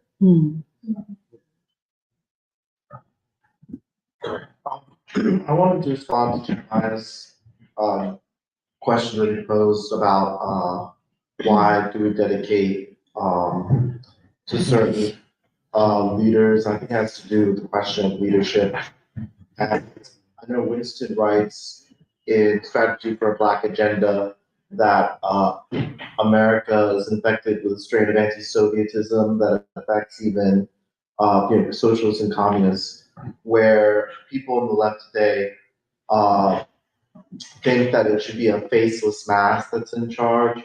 But throughout human history, we've always had human leaders. And then sometimes we'll get feminists saying like, oh, well, why don't you celebrate women or women leaders? Why are you always celebrating men? Why are you celebrating King? Why are you celebrating Du Bois? And it's just part of the human story that leaders have emerged and they just happen to be gendered male. And that's why all the prophets of the Bible and the Quran and the Torah, they are male too. And it's because that's just in history, that is in society, that was a male gendered role. And so we dealt with this too with the Year of Gandhi, where people said, oh, well, you're reading Gandhi, you're celebrating Gandhi, you're studying Gandhi. He's sexist, he's racist, he's anti-science, he's castrist. And all those attacks on the leader, rather than dealing with the actual ideas of Gandhi, oh, well, actually, nonviolence means true force. And this trivialization of Gandhi or Baldwin, oh, he's just a little old man. Like, he's just a frail man who has feelings and is weak. And that is all he is. But when I think about, Gandhi or Stalin and the other thing about leaders, they say that leaders, absolute power corrupts, absolutely. But when I think about Gandhi or I think about Stalin, two very different men, and that the fact that they died with no state possessions, with everything that they died with was left to the state. And Gandhi just the symbol of the picture of his reading glasses. They had a love for the people that we would refer to as agaphic love, and they changed their world. They changed their world through that. So that's just what I had to say about the leadership. And one last thing actually was that we're so fortunate that we are, as Americans, we're in a country that has produced so many Black leaders. Like, there have been so many. It's absolutely ridiculous. Like, how many leaders on the same caliber have the white world produced? But you'll still get this report from Richard Dawkins. Oh, how many Nobel Prize members have Muslims produced? Well, how many Nobel Prizes would be produced without algebra? Yeah.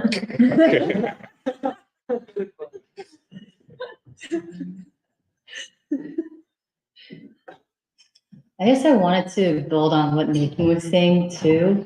And actually, before I build on that, is how important this discussion we're having right now is, because we had our launch to the Year of Baldwin 2 weeks ago, and many of us are going to be starting reading groups at the different sites. And I think this is essentially our preparation for how we facilitate and approach the different individuals that will come into contact with at the different sites.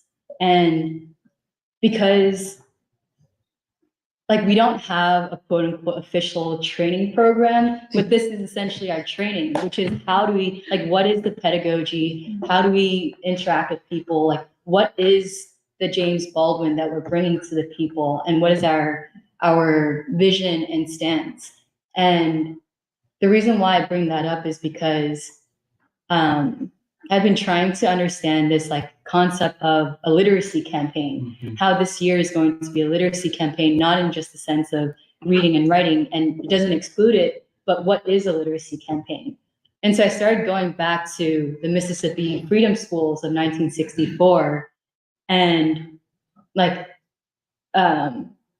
the introductions to explain the infrastructure, following the Civil Rights Act.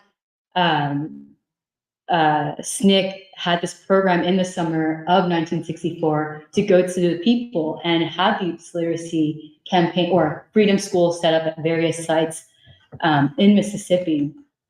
And what they were going into is a people that were intentionally kept uneducated and ignorant. But anyways, I go into that because they had a training program before for all of the volunteers, Black, white, that came to Mississippi to teach.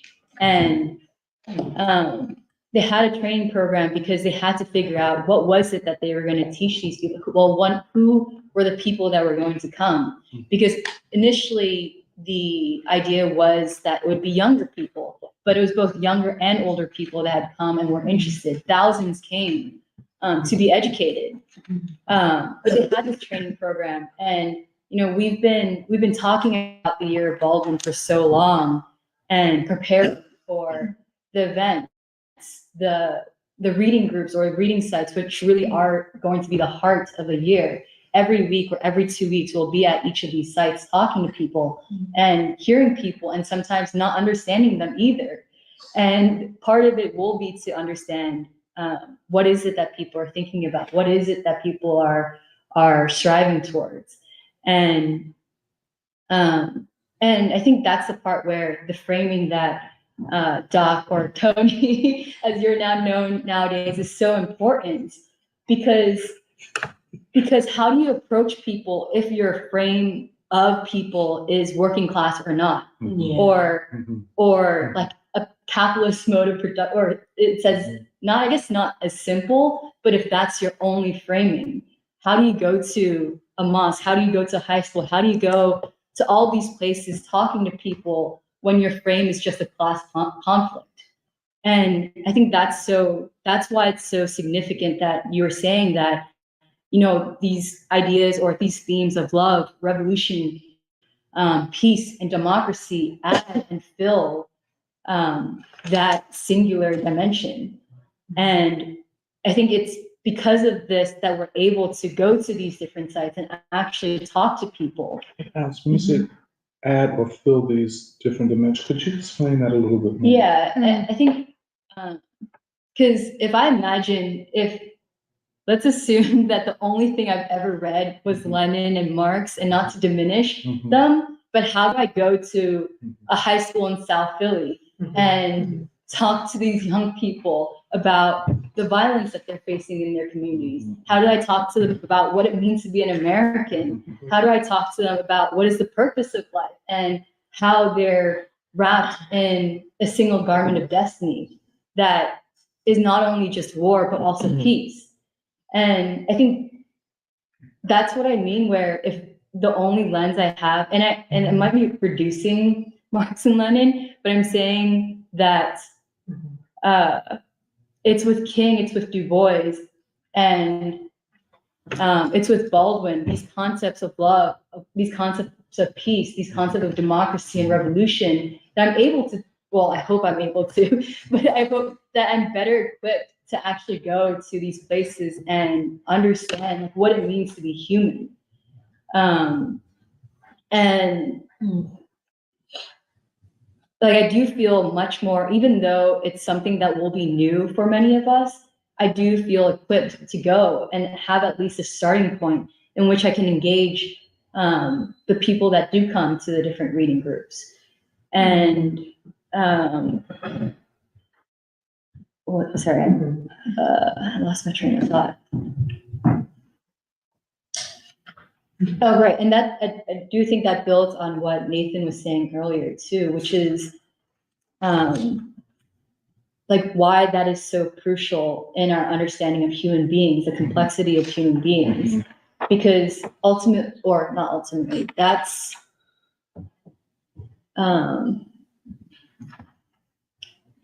I'm losing my train of thought, but Well, could I? yeah, go. I guess what I wanted to say is it's connected to what you're saying, but how how Baldwin allows us Okay, well, there's I think in that essay that he has about King, he talks about how the civil rights movement brought the democratic struggle. Like it was a modern revolutionary process because it brought the democratic struggle. I think he had this language into like the territory of the human heart or something. And I think it's on that basis that we discover how we're all touched by the American crisis. Like it's in all of us. And that's how we've talked about it today. Like whiteness has broken or like taken something from all of us in a different way. But the light or like the renewal is also that we all have a unique role to play in the making of like a new American people. And I think that's what the reading groups represent, is that it's the people of Philadelphia, and no one is excluded from the people, especially if you can locate or relocate your own humanity in like a broken society via Baldwin. Because what this conversation was making me think about is why Baldwin is so misunderstood. Because I just looked at that Times article too. Yes. And like I know it shouldn't be, but it's a little surprising to me because who makes it more clear or more plain than Baldwin? Like he is like a musician like Archie Shett, because his voice, like his music, his language is so like sharp and articulate and truthful that it raises you to see what he sees. Like, and he has that phrase where he says, white Americans must learn to share in our danger. But he's saying, obviously, that applies to all American people now. And what does he mean by that? Like, it's that quote that you had brought up in me, that the fate of America is precisely as light or as dark as the fate of the Negro. Like, if whiteness is the veil, it's the cast through which you see reality, then how do you actually see the America that the American Negro has always been forced to see? Like the crisis in its depth, but also what is needed for liberation or renewal, that like Frederick Douglass, like you were talking about. And yeah, I just say that because I think it's odd. Like I think it's odd that Baldwin is so widely and easily misread when he makes everything so clear.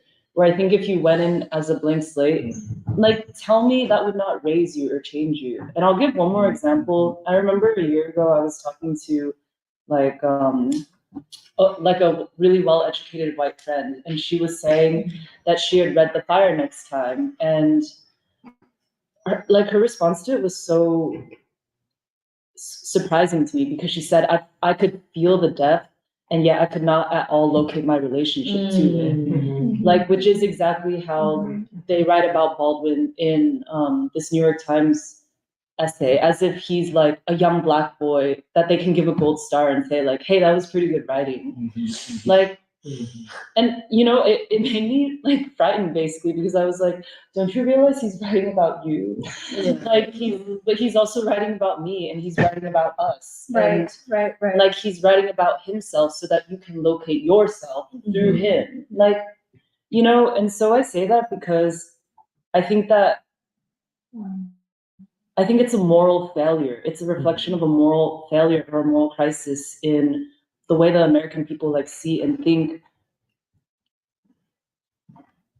Like you see that via how they respond to Baldwin, just on a plain level. And I think all we're doing in some ways is like restoring that back to the original Baldwin. Like that's it, because he says it all there. And I guess I'm saying that there's a correction that needs to be made, but I don't even see us as doing anything so spectacular. It's an aberration that like people can't understand what he's saying, because he's writing from us and like to us.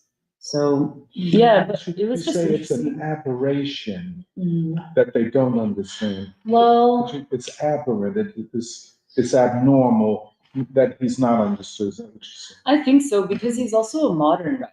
Like he's writing about this American crisis, and he says it again and again, whether it be in his essays or his novels or his interviews. He says, like in that Meeting the Man documentary, he says, I'm writing for people, baby. And listen, I don't even believe in white people. You can't prove to me that anyone in this nation has ever been white.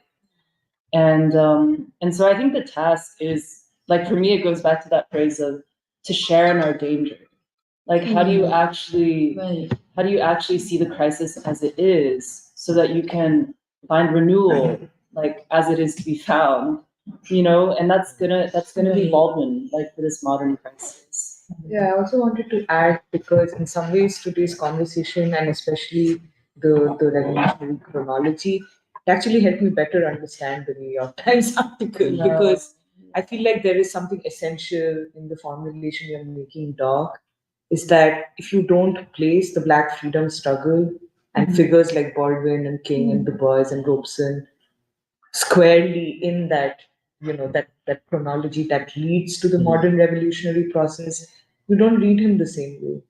Like it will always astound you that he could be writing, he could be something more than just your favorite author. Like he could be what you need in this moment to not die or for this country to not die.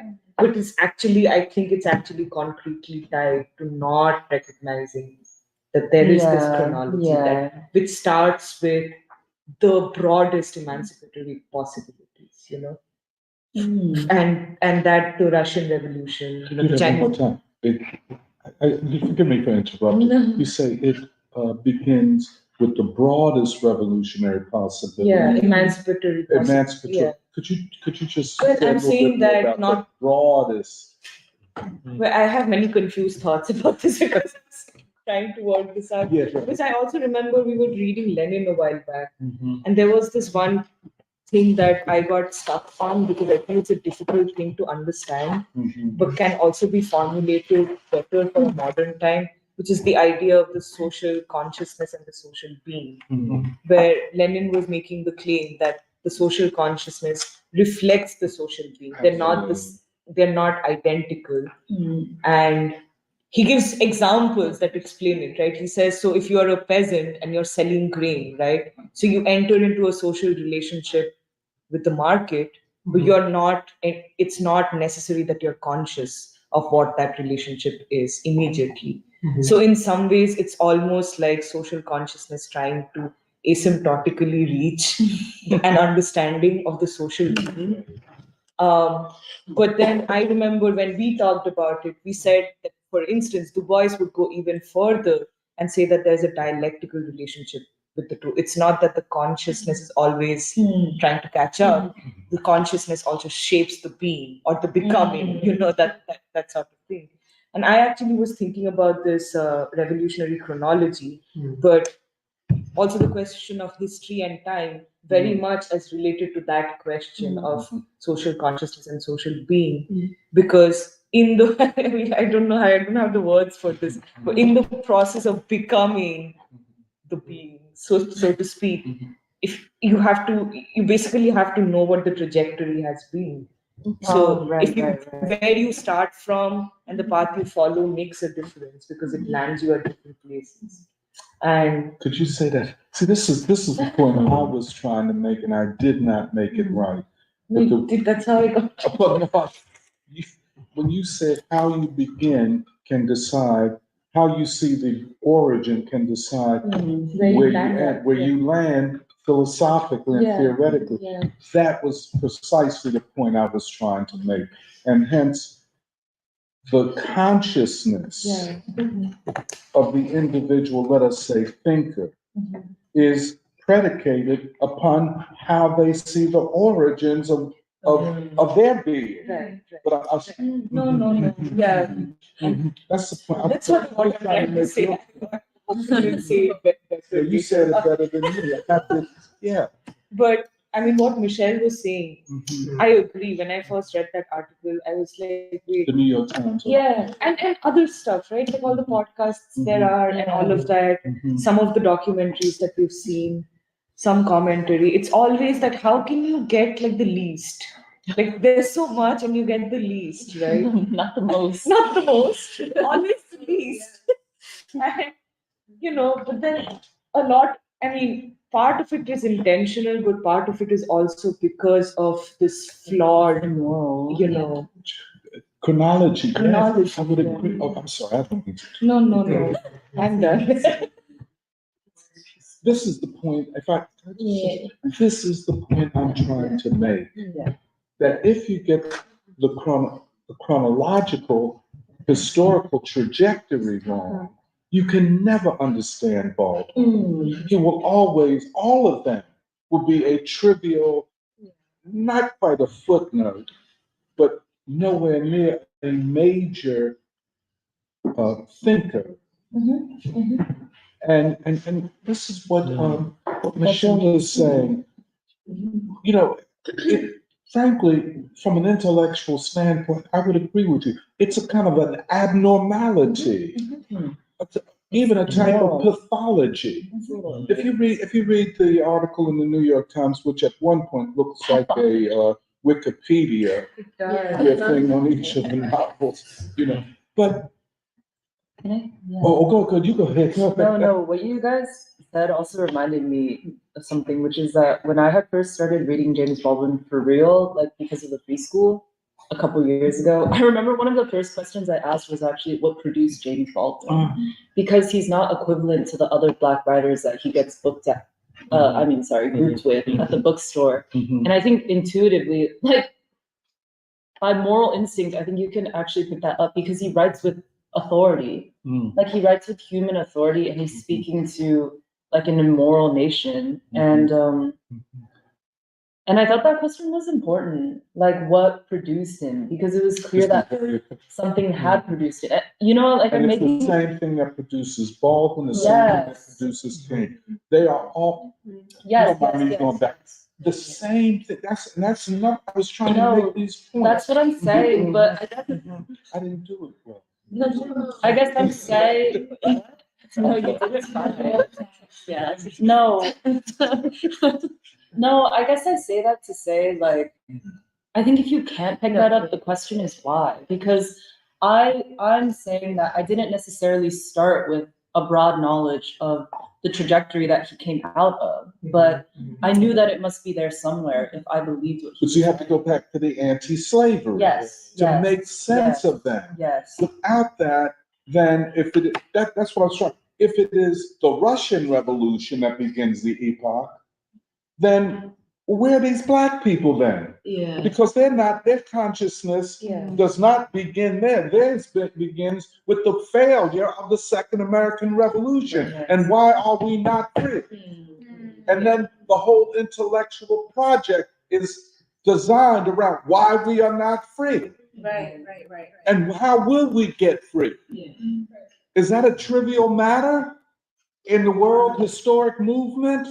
If you trivialize it, you will get everything wrong. And hence, there is something, I would say, if you don't, there is something abnormal, aberrant about this current mode of, quote, revolutionary thinking. Oh, definitely. It's totally thrown off. Well, like people have been saying, it doesn't, like there's no battle to be waged in the human heart. Like with That's another part of it. Yeah. Go ahead, Emil. I guess I'm just curious about the term whiteness. And I really like what you said about the veil and sort of the tool use of it, and you talking in like a pathology. In the sense I sort of get it's like a social illness in a way.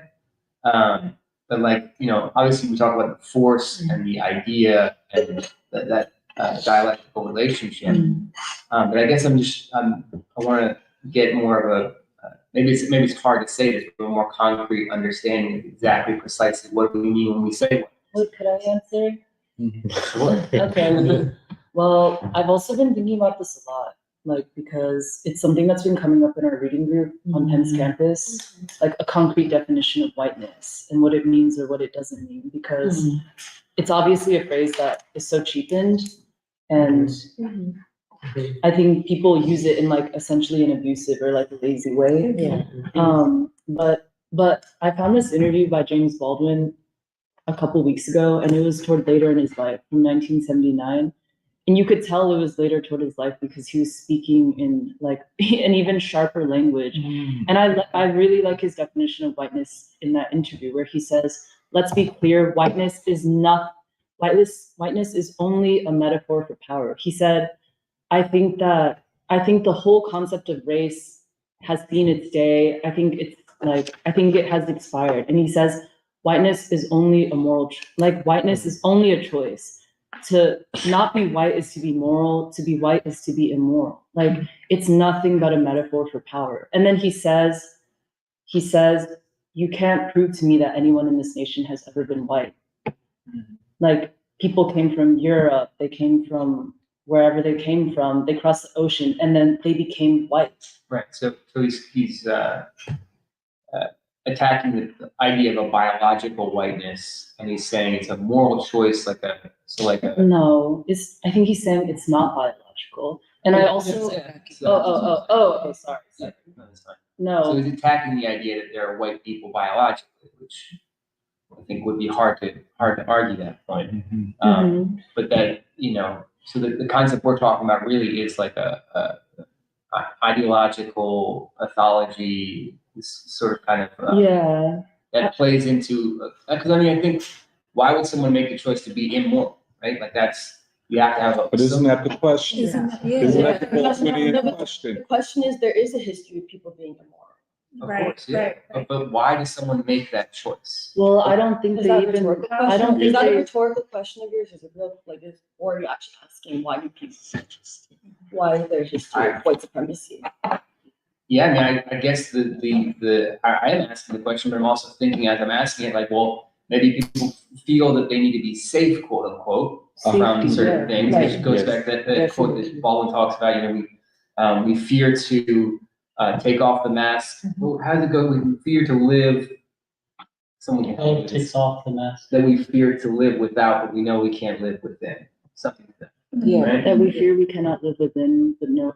Wait, Yeah. that we know we cannot live within, but fear we cannot live without. Right. Which goes back to this idea of love, and what actually is love. Well, I found your original question interesting, actually, because I think it's interesting because I think the last question you asked was something about what does whiteness mean concretely? Like, what does Baldwin's whiteness mean concretely? Right.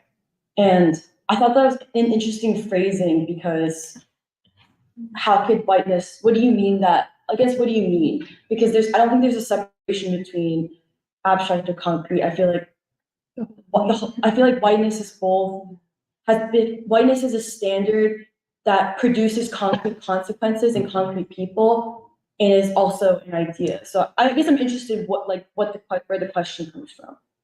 Well, I guess I wanted to just sort of flesh it out more, just because, like you were saying, it is abused and how it's used. It's lazily used, I think, in other contexts, and it's also kind of a tricky thing because the history here and the social relationship with the term, which is like,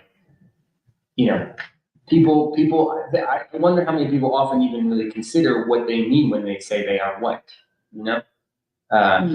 Because I think a lot of people just think, well, that's what people would identify. If they see me, I'm white. Right? If you see me on the street, or if a police officer or whoever sees me on the street, that's what I would be considered. They wouldn't think, do I have German origin, or this is, and what even is that? But see, the Baldwinian question is, well, what do you consider yourself? Yeah. Right. See, that's what Michelle was going.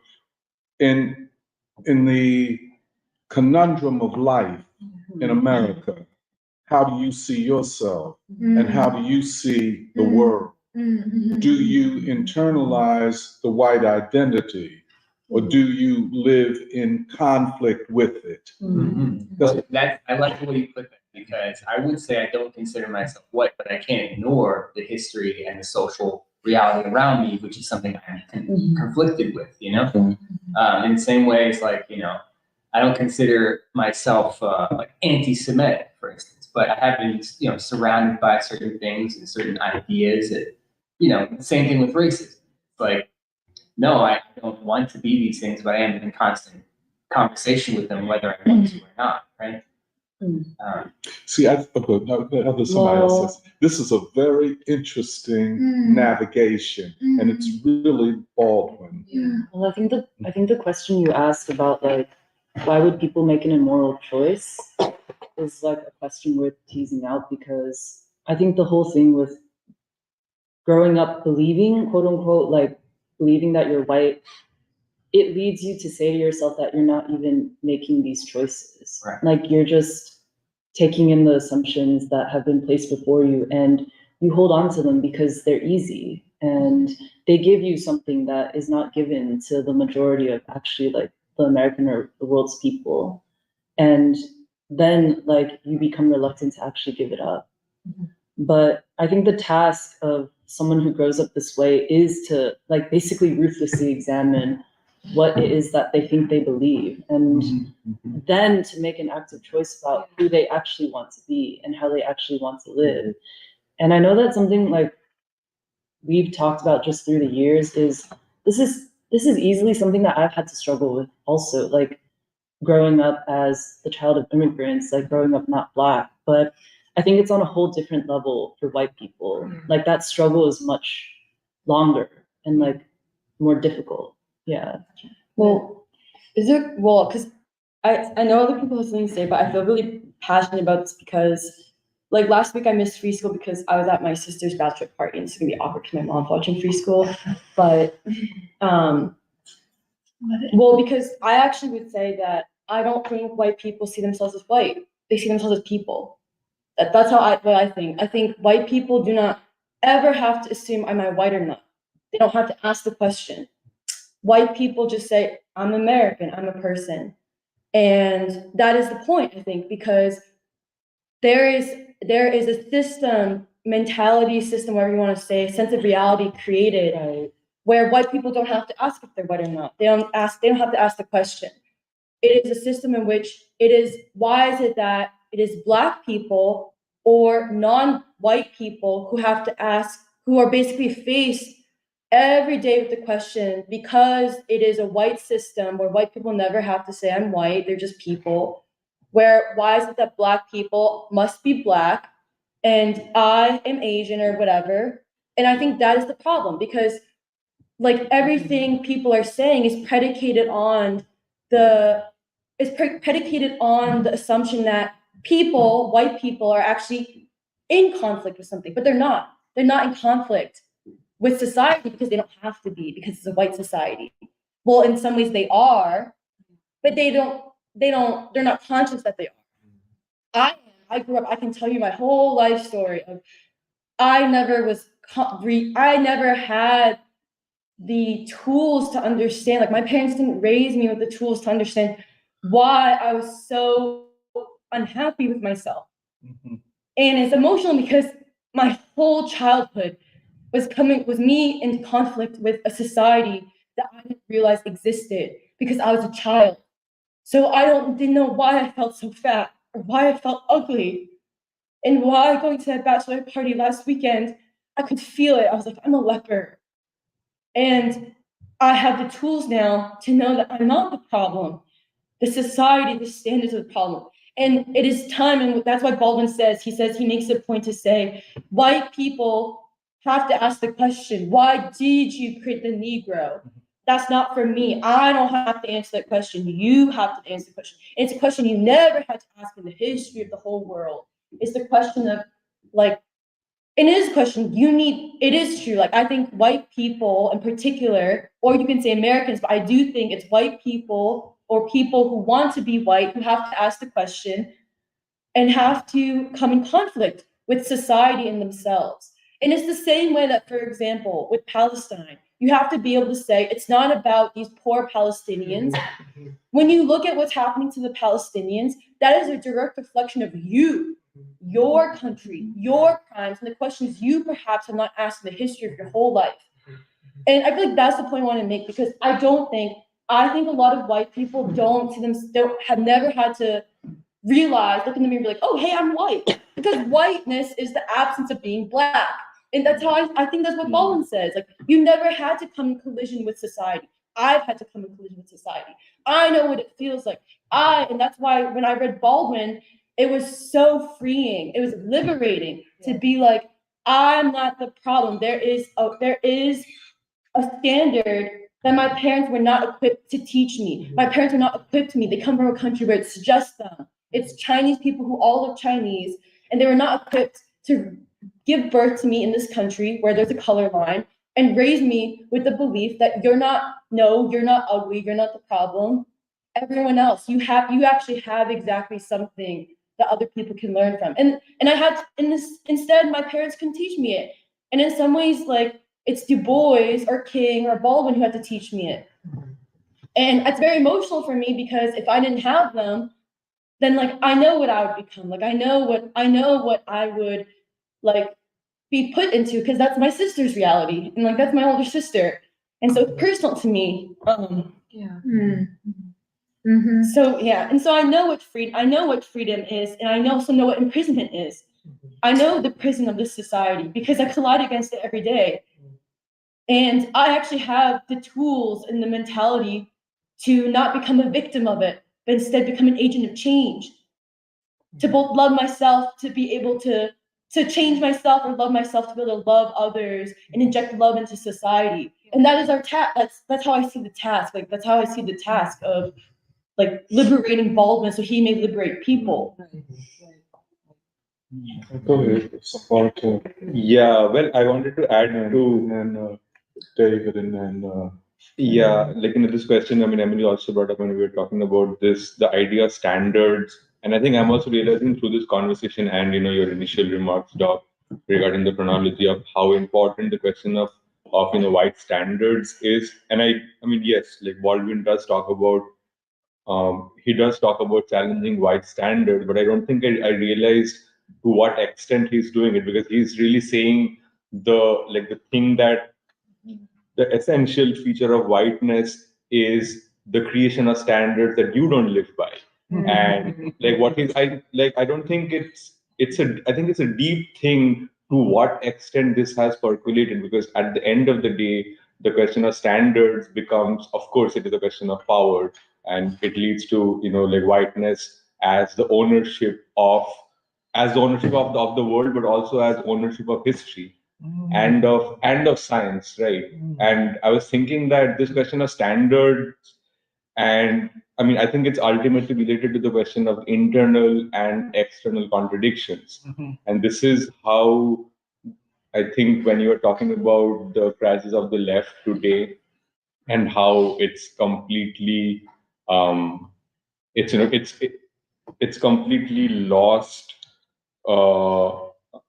from its purpose, like from its original liberatory or emancipatory movement, it's lost because it has stopped asking the question of the internal contradiction of man, and therefore the question is always about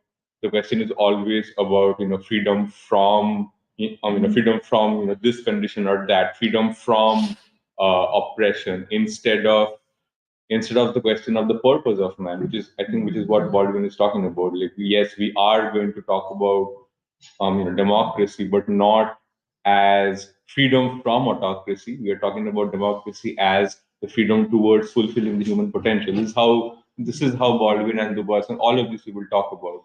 And I was also thinking, because of I think this has so much bearing on the question of science, because the question of the purpose of science is entirely lost to the question of the academic freedom to practice science. And because that's something that I think that belongs to the question of the external.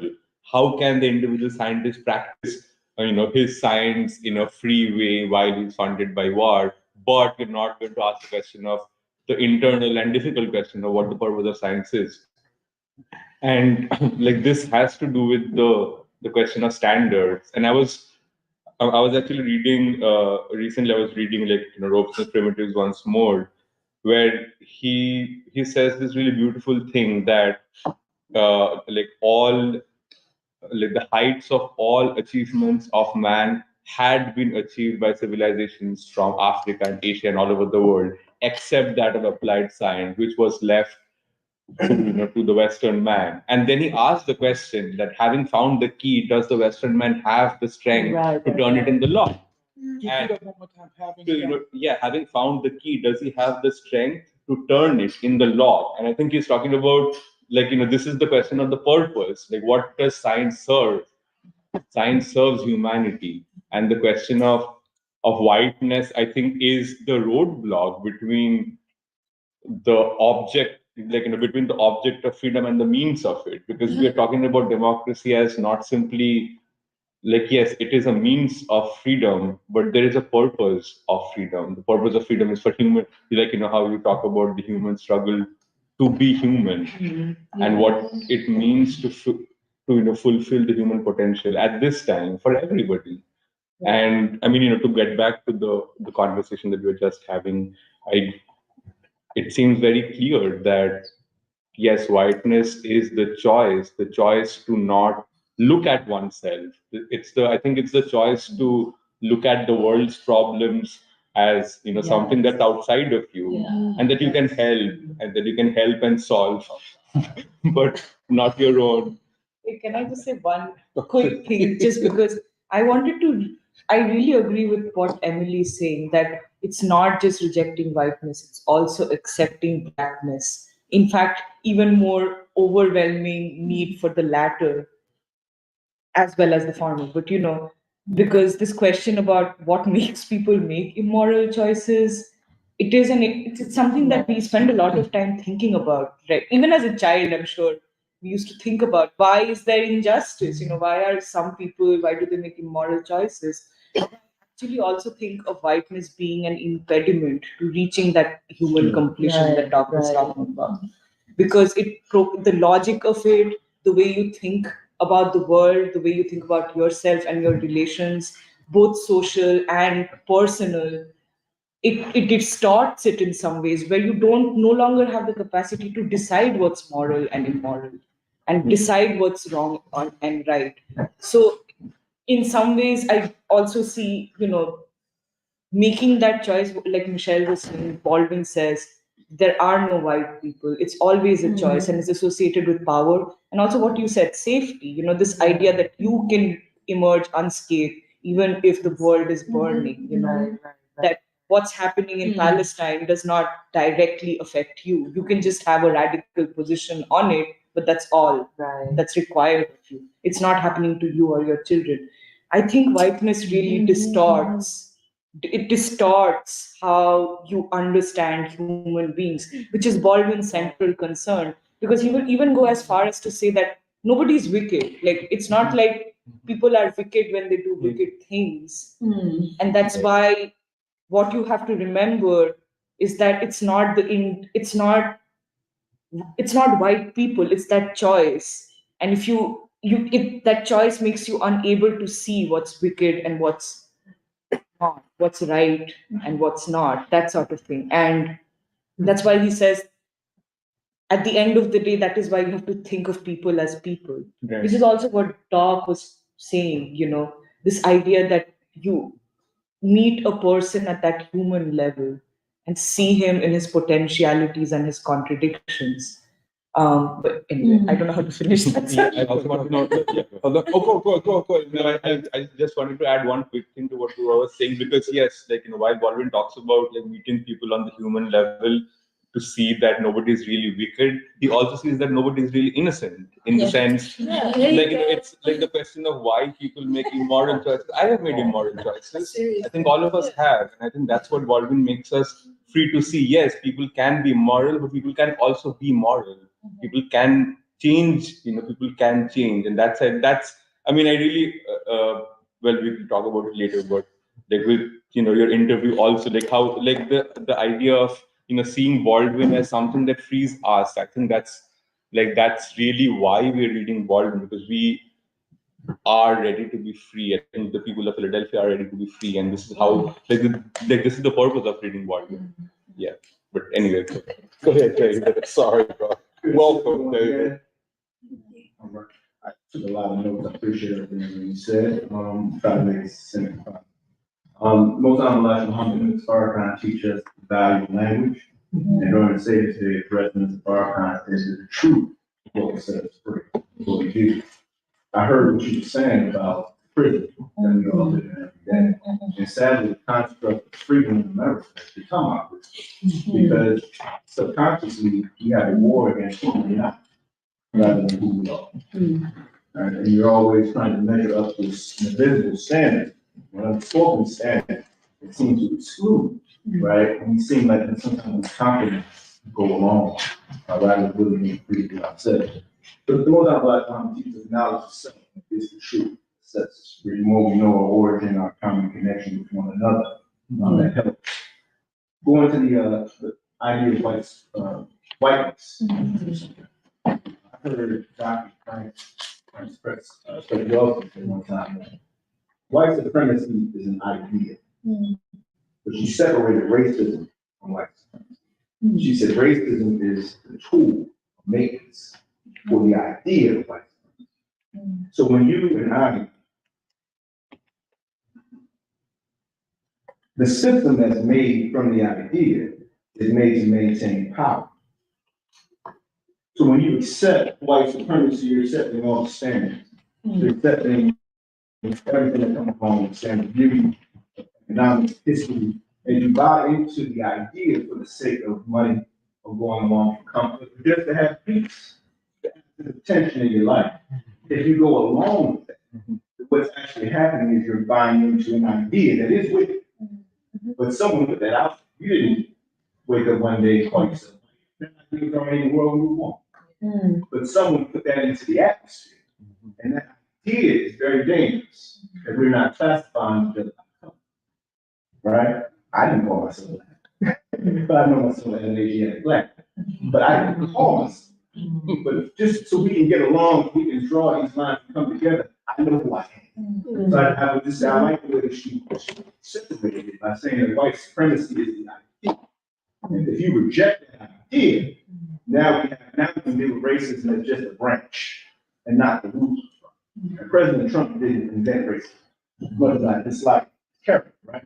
You can't say it starts with him. The idea that with it is white supremacy.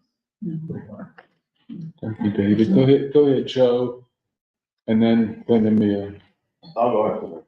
Go ahead, Emil. Yeah, I guess first I want to kind of respond to something you said about, I really appreciate you used the term peace, describing sort of this desire for white people or anyone in white society to try to flee from to try to get a safer position in the power structure in society. And that peace is not grounded, it's an absence of tension, like you said, and not grounded in like the presence of justice. So it's a thing called a rotten peace that's bound to fail long term. And I was thinking about what you'd said about how white people don't have to think about whether or not they're human. They're granted that acceptance from society. But that's the same kind of peace. It's sort of a rotten human. It's a human that has to see oneself above everyone else. It's what Louis Farrakhan says when he talks about the white devil. He says white people aren't the devil because of their skin color. They're the devil because they consider themselves, better than other people. They consider themselves more essential than other people. They're just as essential as anyone else. So, and that's kind of what I was thinking about what Nuri said at the inaugural conference, where she was talking about how to consider yourself outside of these other struggles, and to consider justice and truth in these sort of narrow lenses actually diminishes your humanity, diminishes who you are. It isn't just a sentimental thing. It really does impact you and you're human. Like if your humanity is dependent on a very narrow set of specifications, then you're limiting your human potential. Is what the conversation we talked about earlier of being your full humanity. And so in much of trying to reject this history this country has, and now the rest of the world has had to touch of white supremacy, we need to begin to reclaim our humanity, reclaim these traditions of struggling against these notions of superiority, right? And that's why we're reading Baldwin, right? Baldwin touches all of that, I think, in his writing. I mean, that's the sense I get, is that to try to even identify with the humanity of whiteness, of this belief system. I think it's deeper than that, though, Emil. Okay. I think it's very much deeper than that. It's not just to to reject something external to you. It is to reject something internal and to redo the self in order to help you to redo society. That's what, so as long as it's, well, that's what I get. appreciate it. Yeah. But I was gonna go ahead, Jerry, and then Joe, and then Shantanu. Sorry. Yeah, I'll try to be quick. I think, yeah, part of, I feel like what can be the undercurrent of even perhaps feeling like, oh, like, should we talk about whiteness is like, oh, what if it alienates people? Like, what if we talk about whiteness too much, like it would alienate white people, you know? And I feel like that is actually something that like I've wondered about, like how would we talk about whiteness, like, yeah, to like a Trump supporter, for instance. Or like how would I talk about it like, with my dad, for instance. But I think part of what I feel like also what Emily was saying is that it's like, yeah, I feel like, I don't know, I just kind of assumed that this was normal, but now I'm realizing it's not normal, but I just feel like all of us who are like not white, I guess, like, I feel like especially when you're young, like you have to go through like a certain kind of struggle, I think, which I kind of assume that everyone went through, where like you do want to be white. And I didn't realize that like not everyone goes through that, or that like white people don't question that that's like a thing.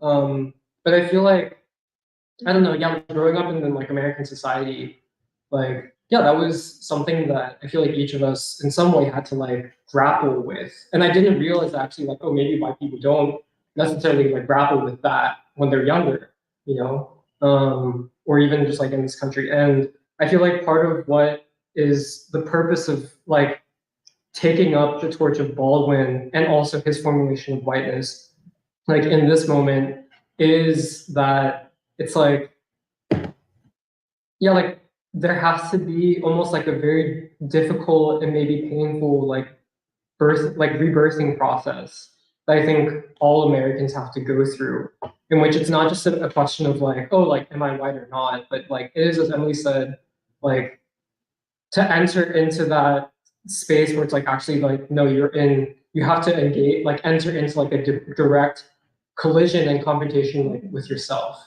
And then as a result of that, like with your society. And I feel like partially it's just because like the lives that we've lived have led us to a very particular place, and sometimes it's easy to take that for granted.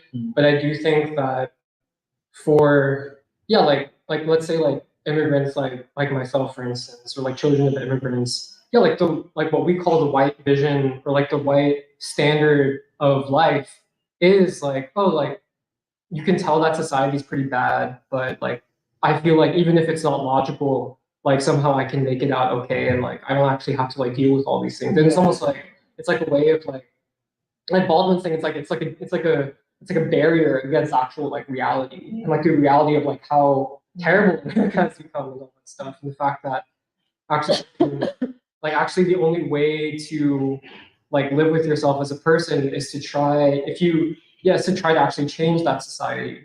And yeah, there's like an interesting comment that was like, oh, like in the YouTube comments of like, oh, is whiteness just imposed so that it's not a choice? But I think Baldwin's point is that it's always a choice, and it doesn't appear to people as a choice, like literally, like I'm gonna choose to be white. But what Baldwin is saying is like the substance of it is like you're making a choice to basically be like, oh, like this can't touch me. Like this isn't my problem. Like this can't touch me. And I can picture a life for myself where like somehow like I'm not going to be touched by everything that's happening in America. And that's why I think like what also Michelle is saying, like white people have to learn, like Baldwin goes like white people have to learn to share in the danger that Black people already recognize is inherent to like being in this country. And I think I don't know. Yeah, I was just thinking about that. 'Cause I guess I hadn't realized that like white people don't have to go, like a lot of them don't have to go through a certain process, I guess, of like actually like battling like with yourself and like who you are. And it's not just an individual thing, but it is about like essentially like the standards that like you aspire to as a human being. And I think in that sense, yeah, like it's much more like Baldwin is that vehicle through which actually people can enter into that, almost like that battle with, as he says, like that historical creation of the self. And I think that it's important that we go into the Year of Baldwin not with a defensive way of talking about whiteness, but actually with the most, I think what, I don't know, like, but basically that like, we're going into this as like, yeah, like this is something that is necessary, regardless of all the BS about wokeness, all the BS about like the Black Lives Matter movement.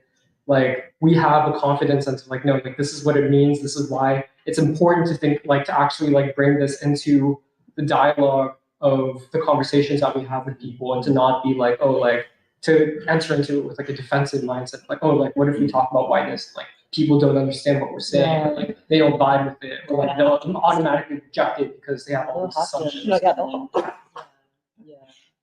Go ahead, Joe. Yeah, I was, the question you raised about whiteness, what is whiteness? And I kind of see whiteness as a Western civilization statism, meaning that when I look at, you want to say whiteism, it was before America. It was before the Brits. It goes back to the Greeks and then to the Romans. And it's nothing but the expansion of this civilization's statism of how they see the world through their empires. I mean, it's very interesting. If you read Greek history, you read Romans, they refer to everybody outside of the civilization as barbarians, even if they were white. And as they became part of the empire, they took on the behaviors, the attitudes, the policy, and the culture, and the language of the Romans. And the white one became Latinized. It was a lot of wars and conflicts between European tribes, but the Romanism and Greekism kept expanding, and eventually people started to define themselves within the rhetoric and the grammar and the logic of that type of the Roman civilization. So I don't see when I look, for example, I was fascinated when I watched the Nazi parades. You ever watch them? You're draped in Roman reality. If you look at white people see themselves as whiteness is an extension of the Greek Roman Empire throughout the world in every way, shape, and form. And that's why white people see themselves as gods. If you look at the Greek pantheon, which was adopted by the Romans, there were 12 Greek gods, and each of them deal with every sector of human society. If you look at them, each god had a purpose and a construct. So white people see themselves, and that's why I said earlier, when you look at white civilization, as you call whiteness, and I'm going back to Baldwin, because Baldwin always bringing up God, okay? And the problem you had with Western civilization, how do you as a human being, through Western projection, if you're God, how does God talk to humans? He can't have a conversation. He dictates. Okay, that's why I go back that you cannot separate Western civilization from Godism. They're inseparable. He sees himself as the very manifestation of God. And the human representation of that, that's why we're always otherwise. That his whole attempt is that you're not, like you said earlier, Emily, that they see themselves as human and everybody else is not human. White people don't have an issue about whether they're human or not, because they see themselves in the image of God. And you see it all throughout their art. Look at their art. Look at art, look at buildings, look at architecture. They see themselves, if you look at the Olympian gods came down on earth. And it's the same projection. It has many types, it manifests itself in many, many ways. I mean, when I look at it, I mean, to me, I don't see anything much different from the American Empire, the Anglo-American Empire, it is an extension of the Roman Empire. I actually read books and said that they have modeled their empire in the continuation of the Greco-Roman Empire, but to expand it globally. So that, to me, whiteness is the Greco-Roman Empire extended into current day modernity through philosophy, through history, through politics. But how do you explain the transatlantic slave trade, plantation slavery, and the struggle against it? If it is all a single, line back to the Greek and Romans. I was surprised. I read a book, and I was shocked. At the height of the Roman Empire, in Rome itself, 70% of the citizens there were slaves. Yeah, but hold it. But that doesn't explain the transatlantic slave trade, plantation slavery, and hence the color line. You know, at least it doesn't to me. See, I think if it is just that. Okay, go ahead. Help me understand. How do you see, what is the distinctive difference between the Roman Empire, okay, and the American Empire? Absolutely. And all the iterations. That's right. And that's a great question. And I think it has to be answered if we are going to understand the revolutionary contribution of Baldwin. Yeah. You know, he is speaking to a society that is not only built upon the unpaid labor of enslaved Africans, but a democracy which has been transformed or is attempting to be transformed in the conflict over the legacy of this very system. I don't think, if you would have asked me, I don't think there's very much that we can learn about modern America from the study of ancient Rome. No, I didn't say study, but what I said, they are a derivative, they are an extension. Yeah. I mean. But see, I don't believe. Yeah. See, it is not a derivative. I don't agree with this because after the Roman Empire collapses, becomes the Holy Roman Empire and the Western Eastern half, and then they go into a period of dark ages. So I would argue more that I think this is the European conception of themselves. It goes back to whiteness, that the Arabs, the North Africans, the Persians, and the Turks inherited the Roman Empire more than the Europeans did because they fell into backwardness. And it was only the Islamic philosophers who saved Aristotle and actually saved Aramaic for the Europeans. So undoubtedly they claim Rome, but I think it's an illusion. So you don't think the Greeks and the Romans were white? No. Well, they didn't. We see them. We define them as white. It's just like the Afrocentrists, like the Afrocentrists saying that the Egyptians were black.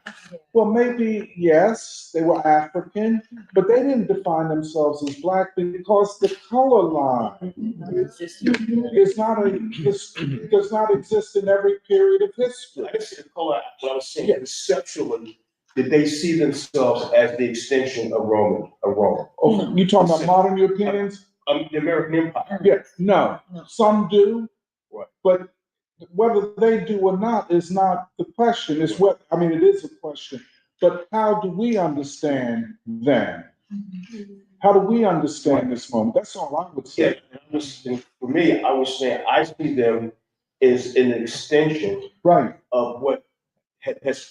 And that is one historical understanding of the current as an extension of the ancient past. But then there's another way of talking about the modern epoch, the capitalist and now the imperialist epoch, as not something derived from the ancient past, but a different stage of history. Yeah, it was never for profit. And Rome was for profit. Not in the way that the transatlantic slave trade was for profit. I mean, when Britain began the transatlantic slave trade and then it migrated to America, and then America established its empire, the amount of money based on this capitalist system was unimaginable, the amount of profit. You could say that there are many instances of, well, slavery, but there was only one transatlantic slave trade. So Yeah, I think that they are distinct. Because there's also, I think there's like, it's like, I think the part of what I disagree with is like, there's a flip side to your argument, which is, I think, let's say like a lot of conservatives would be like, oh, slavery has always been part of human history.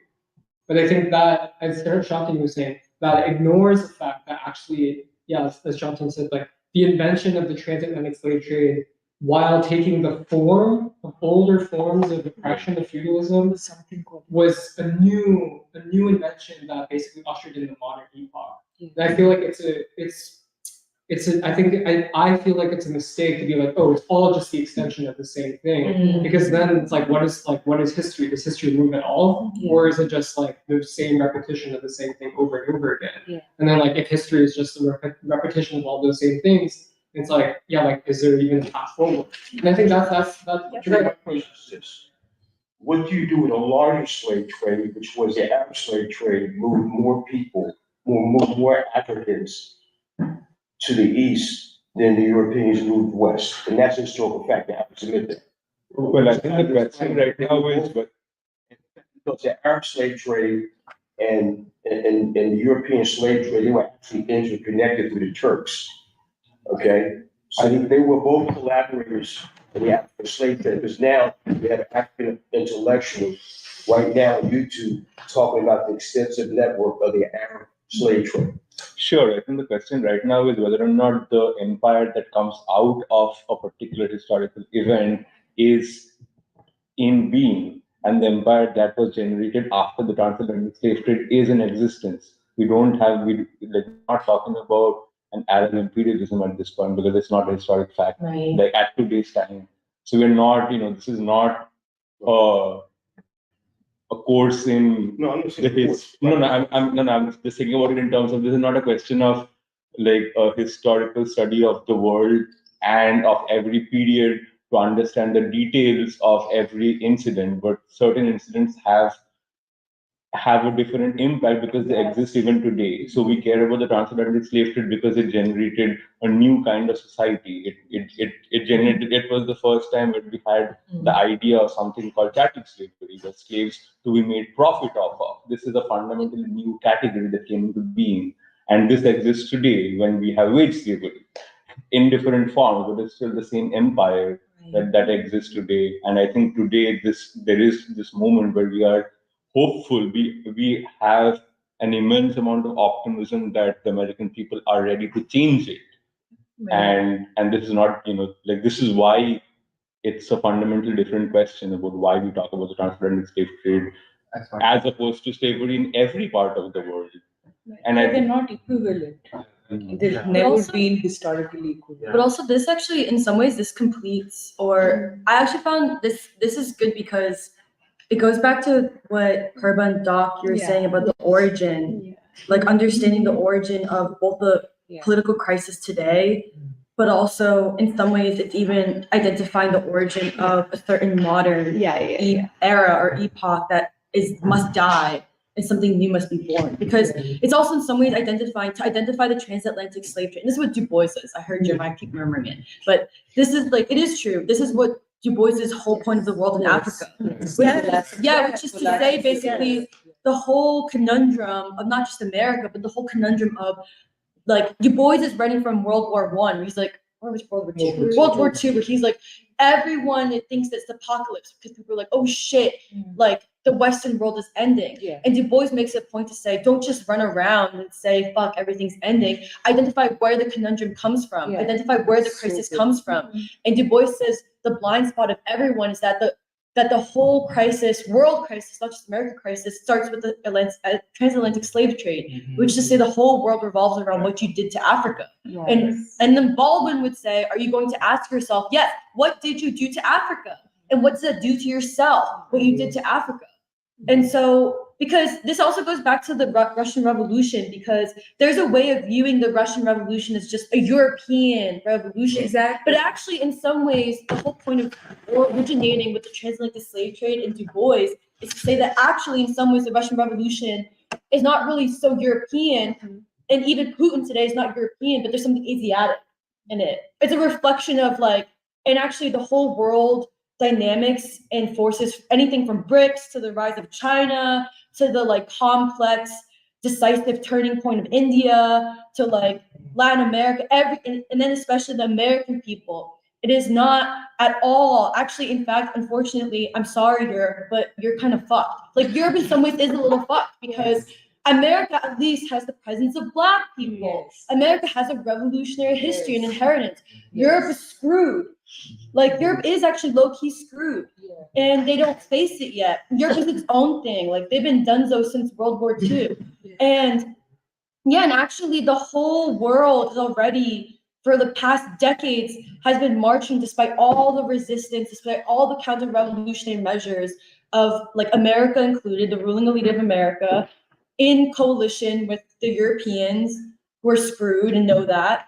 Like the darker peoples of the world are already marching forward. And that is much better explained when it's explained by the origin point of what Du Bois pinpointed, which is the transatlantic slave trade. And like, but in some ways, actually, the missing piece, and I think this is all kind of, and this is also Baldwin too. Like this is Baldwin's point. Baldwin doesn't say it like Du Bois, but Baldwin picks up Baldwin's, and I actually really liked. I think Michelle said it. I really like the way you also rephrased it as Baldwin writes with the consciousness that he only can speak on behalf of himself and basically give a gift to humanity because he comes from a whole lineage of Black people. He comes from already a history that has shaped his ancestors, and they have given the next generation something, has not been taken away yet. And it's a chronology. It's a revolutionary chronology in some ways too. And so Baldwin, in a lot of ways, has inherited Du Bois. Like it's like we said that in some ways, King and Baldwin talking about Du Bois' framework, but also the very substance of what Du Bois says, that chronology, but also Du Bois' the substance of that history is something that King and Baldwin knowingly inherit. Because it's also, remember, King, when he honors Du Bois, King makes it a point. In some ways, what King is basically saying in his speech honoring Du Bois, he's talking about Du Bois, but actually I'm realizing what he's honoring is not just Du Bois, the sociologist, but the Du Bois who preserved a revolutionary chronology, historical chronology. Because I remember, like King says, he's like, Du Bois is such a great man who taught us in Black Reconstruction, like preserved that we were a revolutionary force. To tell people like, it was a deliberate attack on Black Reconstruction to make Black people forget that we were a revolutionary force, and actually we are the revolutionary force in America. The thing that is really remarkable about both Baldwin and King is that I think it's in Why We Can't Wait, but also like Go Tell on the Mountain. History starts with Reconstruction.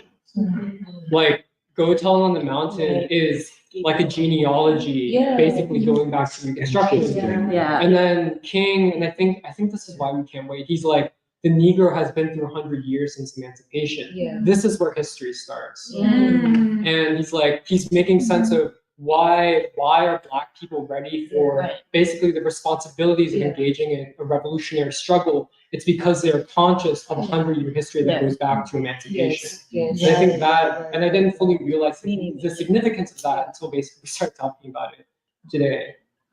Right. Go for your question. Oh, go, no, Nori. I think that's also sort of one other way that individual consciousness becomes a part of collective consciousness, which is that each generation basically like internalizes or like inherits what's been handed down, and yet that consciousness is like, who am I going to be in relation to the society? But it's also like, I'm a part of the people. And because when like that sense of like, I'm a part of the Black people is also to say I'm a part of humanity. Like I'm a part of basically this world, like this modern world, and I'm an agent of that. And I think that's different from sort of this like white consciousness, which is like, I'm purely an individual and I'm not like, my relationship to history is not the same. If anything, my relationship to history is that I can protect myself from reality, or I can protect myself from history.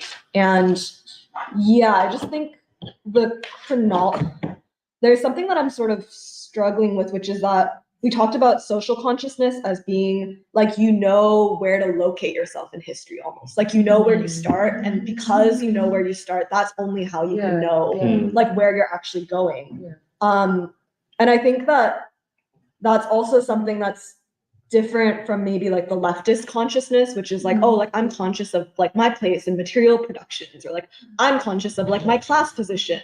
But I feel like the consciousness that Baldwin is like basically saying is necessary, that's also from Reconstruction, is like, what is your individual relationship to like humanity, like every other person that's existed, like not just now, but also in the past? Like, how are you basically inheriting history? And yeah, because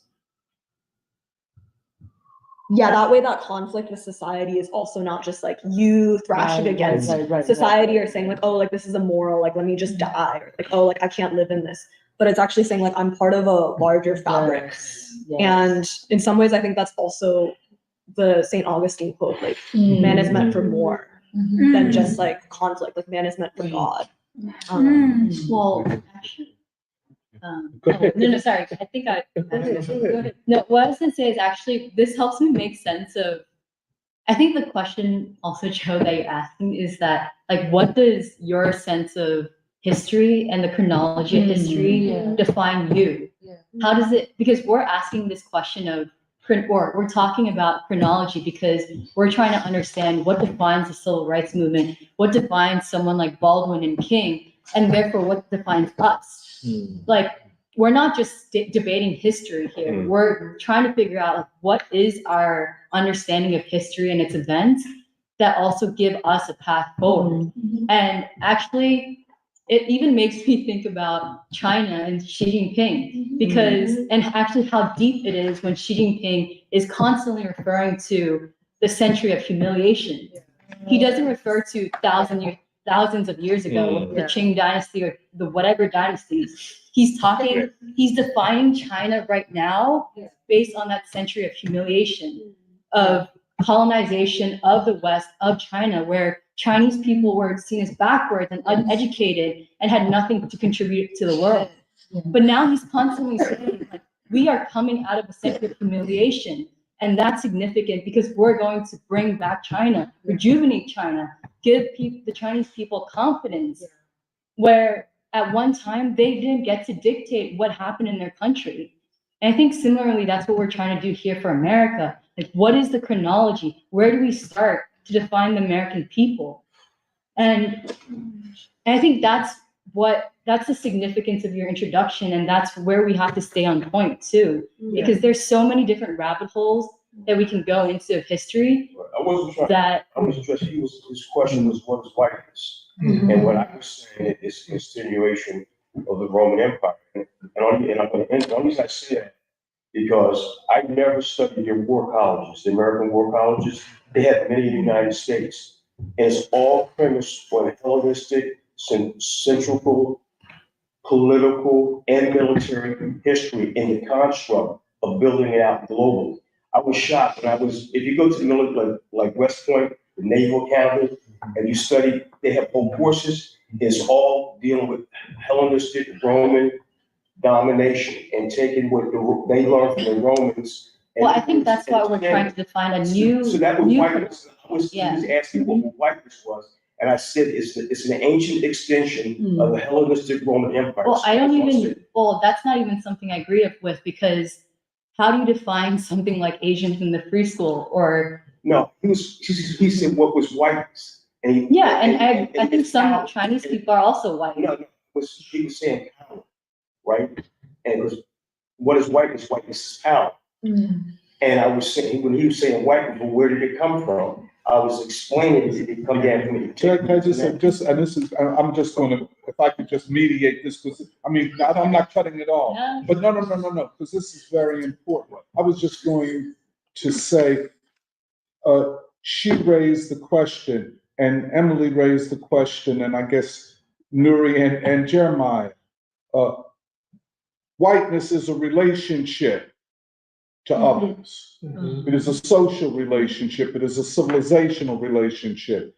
And then they said, I'm an Asian, and there are Asians who are white, whose relationship to whiteness is similar to white people's, quote, white people's relationship to whiteness, you know, but go ahead. So I just want to, but y'all, go ahead, Alice, and then Joe. To build off of what you're saying is that, yes, in the time of King and Baldwin, it was a more racist society. I think things have also changed till now, and now you also have the question of immigrants, like Indians, Chinese, whatever it is, and their relationship to society is a choice as well. Do you choose to be white, where you essentially go along with what the ruling class has prescribed as certain standards for your life, what you aspire to, how you live, the music that you listen to, all of that? And if you don't put yourself in danger the way that Michelle had brought up earlier, or danger because you're fighting against the system, you're also automatically opting to be white. Yes. But you also have the choice actually to choose to be Black as well. And Black is also a metaphor, an allegory for a people, a movement, a tradition that have gone against the system. And that's why Emily is always saying, I'm Black, because it's not because of skin color or whatever, but it's claiming a certain tradition and history and people. And I think that's why even when we talk about whiteness, there are also individuals in history, what some people would see as color white or whatever it is, but have chosen to put themselves in danger against the system. And it's like Nate from our symposium. He could have he talks about how he had to transform because growing up in this society, there are assumptions that you're born with. He talked about how he was a Zionist at one point, but it's not an easy thing to go against your family probably that have certain views, go against your people who believe certain things about Israel. But he talks about his transformation of how he went from Zionism to Jewish Voice for Peace, to speak out against when he knew that places him in danger. And I think that's why it was also really interesting, Doc, in your introduction, where you said the conundrum of American history. It's not so simple to understand. And it does take a lot of understanding where are the American people are, or this chronology that you had laid out, like where do we begin? And then I know dialectic with the people. Go ahead, Dave, and then. I hear you. What's your name, brother? Joseph. Dave. Joseph? Yeah, David. I hear what you're saying. And a lot of what they stole from the East when they were in Greece, they used the wisdom that they stole to deceive people. So they knew a little bit of the culture of the original people everywhere they went. And they used that to kind of get close to you, and therefore you know the land's going on, the culture's going on. But it's because of what they learned from coming amongst the people. I have a book, my wife. It's the FBI files. James Baldwin. I'm skimmed through this over the years. What you're talking about, the courage. See, as loving as this man was, and as stern and straightforward, you would think that they would be willing to sit down and have this conversation. But they schemed day and night. And they wouldn't just, and going back to Marcus, but every Black leader we had was called anti-Semitic or demonized. And this is what we have to deal with. The Most Honorable Muhammad said that fear was put in all of us, babies. So you grow up and then you start questioning ideas and things you were taught. And it's that challenging the idea. But David, let me ask you a question. Is it possible that history enters a different epoch? You know the reason I ask that question, because I always listen to my colleagues and friends in the free school. I really do. And it's very interesting to me how, okay, I'll take Alice. What I take from what she is saying is that humanity is capable of achieving a new epoch. That the American people, and especially those who identify with white, and this is what Simbarto said, have the moral duty to choose because they have made the wrong choice for too long. You know what I'm saying? And when Alice talks about Xi Jinping and the century of humiliation, well, we could say as Black folk, 4 centuries of humiliation, you know. And I think these are very important things. I think this change of epochs. I mean, would you acknowledge that we might be on the cusp of a change of epochs? I hear the longing and the need for new identity for humanity. Yeah. It's happening all over. Absolutely. Because the truth is happening. That when it comes up, it's like light exposes the lies that we told, lies we believe about ourselves. So yes, I absolutely do believe that. But all I want to say, going back to the point about white supremacy being an idea, the more you challenge ideas, the stronger you get. The more courage. Your maturity begins to grow. See, but one more, just a small point. And I hate it. I'm not trying to take over anything. And this is, I'm getting from some art. You know, Baldwin's sense that it is not external only. And he argues that it is primarily, and this is with his moral choice, it becomes yours. You take ownership of it because you chose it. A lot of people say, I didn't choose to be white. Baldwin would say, I'm sorry. No, good. So Baldwin would say, but you do. Yeah. You do choose. And that is just like Black folk have to choose whether to resist or not.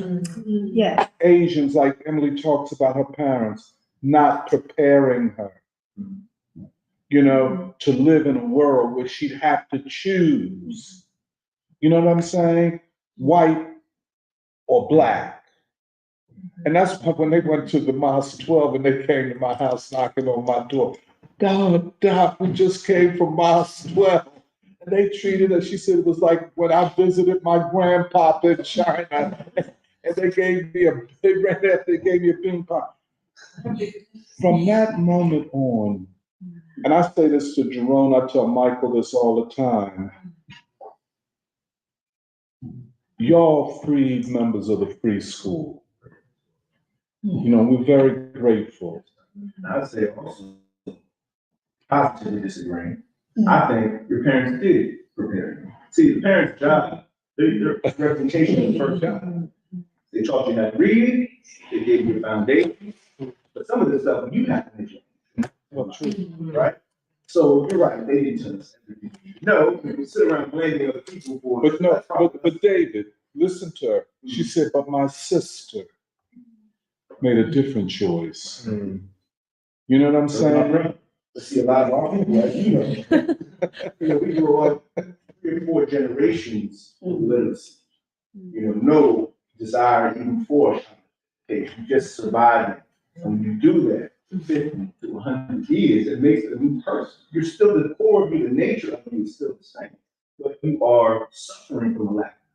And what I'm saying is, if we can just acknowledge the moment that we're in, it's a blessing that it's providence that we're all together. What I'm saying about Paul, any leader in the struggle that can articulate the pain and the promise and the providence of suffering and what people have gone through for 400 years or however long it might be amongst that people, the love, because all of us can relate.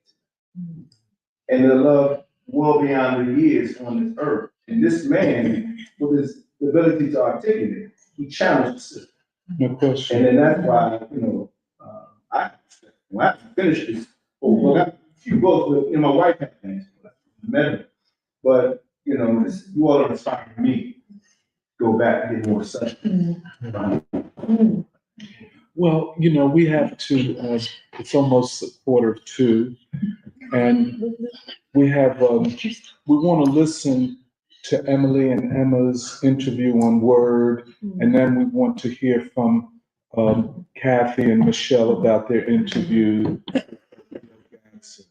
So, the Word interview is kind of long, so maybe we could do, okay. If you want, we can, because I can always just share the link of the interview next week. And we should share, Yeah, so. And maybe we should listen to some of the commentary, and then we'll go to Michelle. Yeah.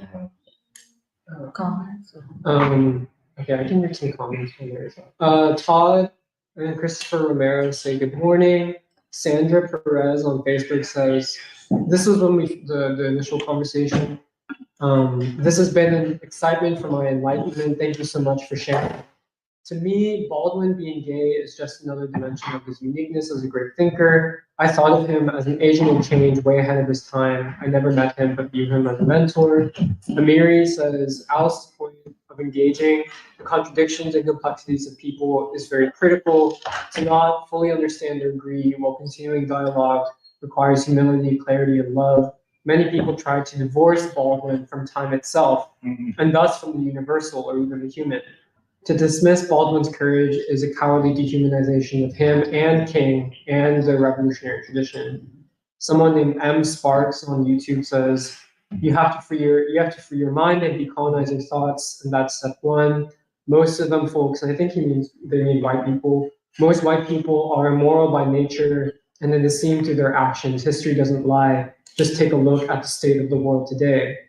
And then Christopher Romero had a series of questions about whiteness in our conversation, asking, would you say that whiteness is imposed and that society as a system justifies the existence of white identity by quote unquote normalizing it, as opposed to giving the people the choice to become it from the beginning?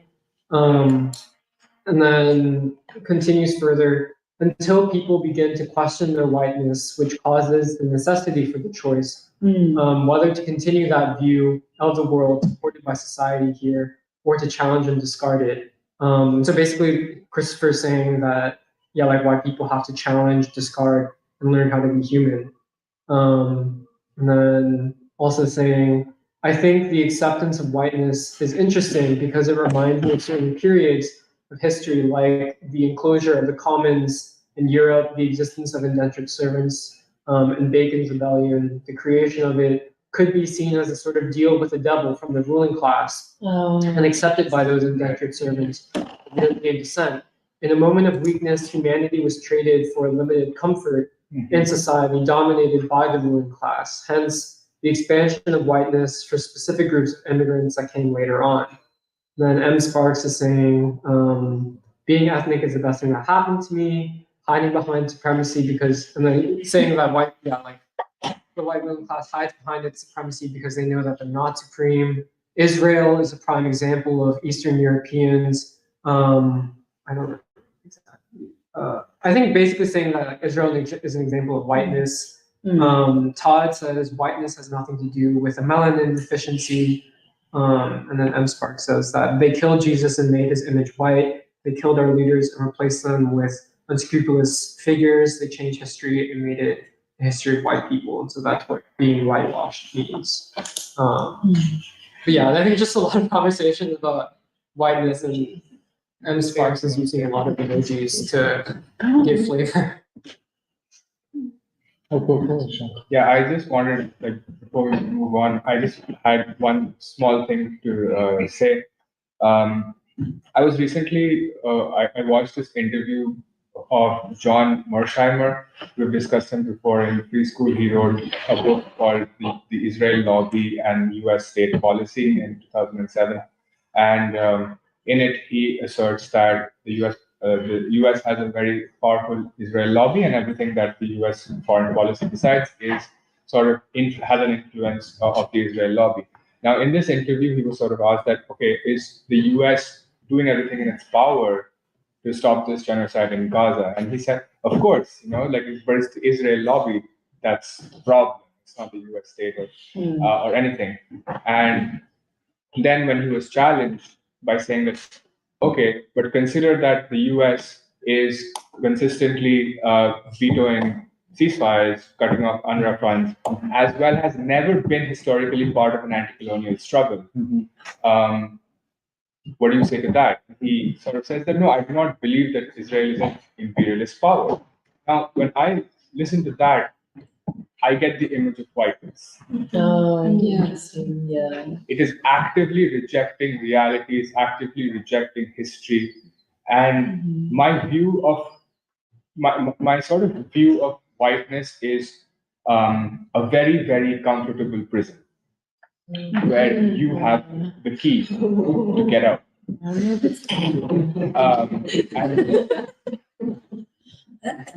And the reason I say this is because listening to Baldwin talking about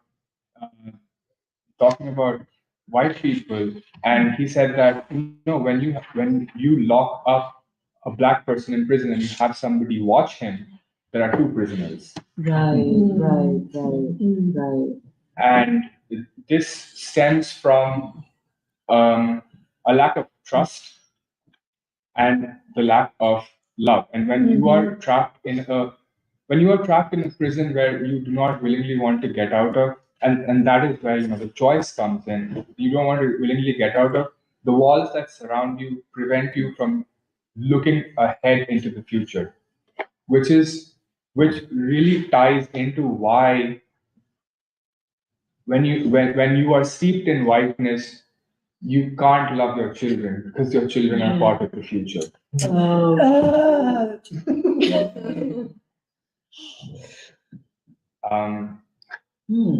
But yes, Go ahead. I apologize. Yes. While we're still on this topic, I wanted to bring up Aaron Bushnell, I think his name is, the soldier who self-immolated himself in front of the embassy.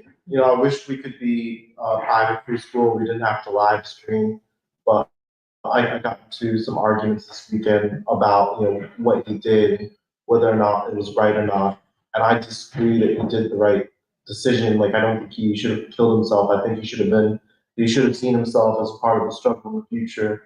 But all that aside, I think the discussion we're having is a window inside his soul to talk about the torment that he was going through. And he said this is what people have been saying. This is what the ruling class wants us to think is normal.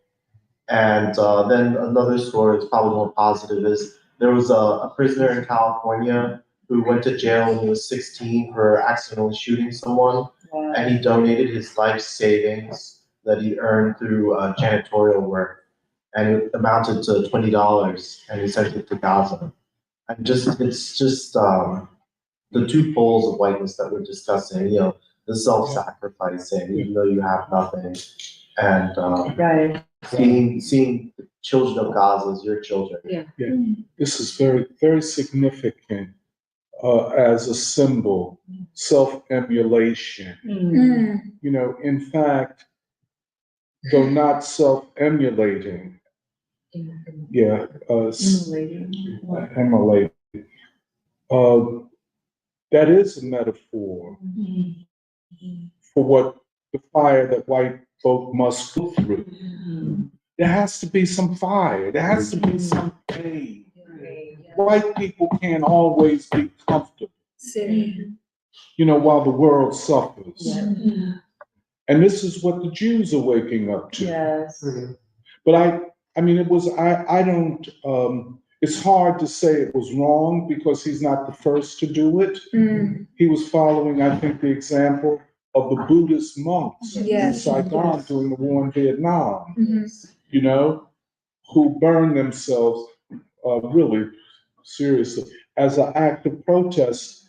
And, it's a very interesting question.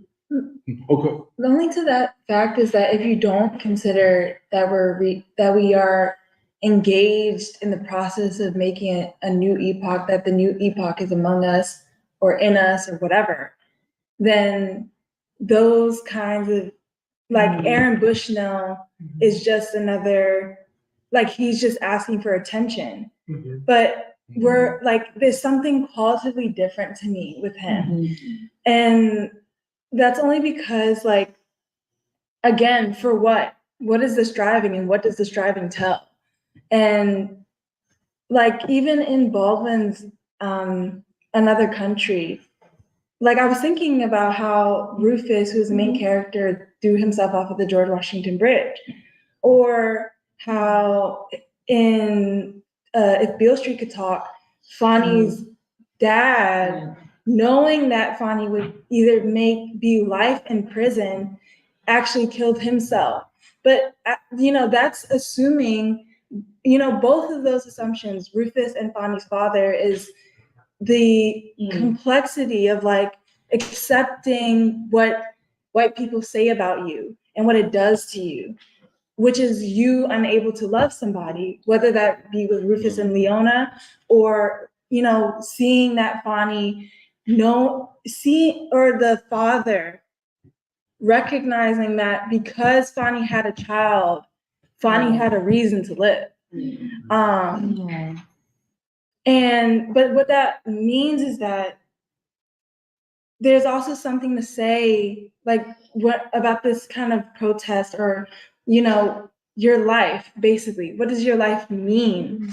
How can you use your life? And essentially it gets back down to the point of this thing about time. And we're gonna go through They Can't Turn Back in the podcast. But a thing that Baldwin says is that the students in the sit-ins also recognize and are showing the America to recognize that time is real. Right. Like, time is real.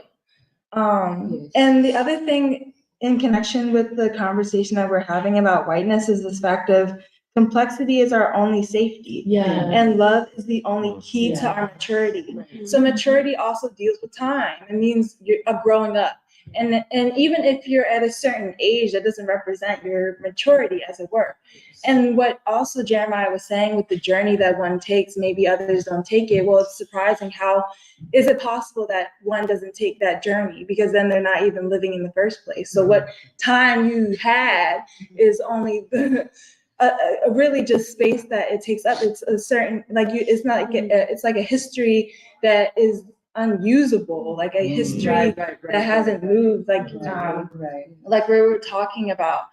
But in actuality, in the real presence of a certain responsibility, you consider all natures of civilization, all nature of philosophy, like it becomes deep, like it becomes prophecy. That's what it is. That's what life is.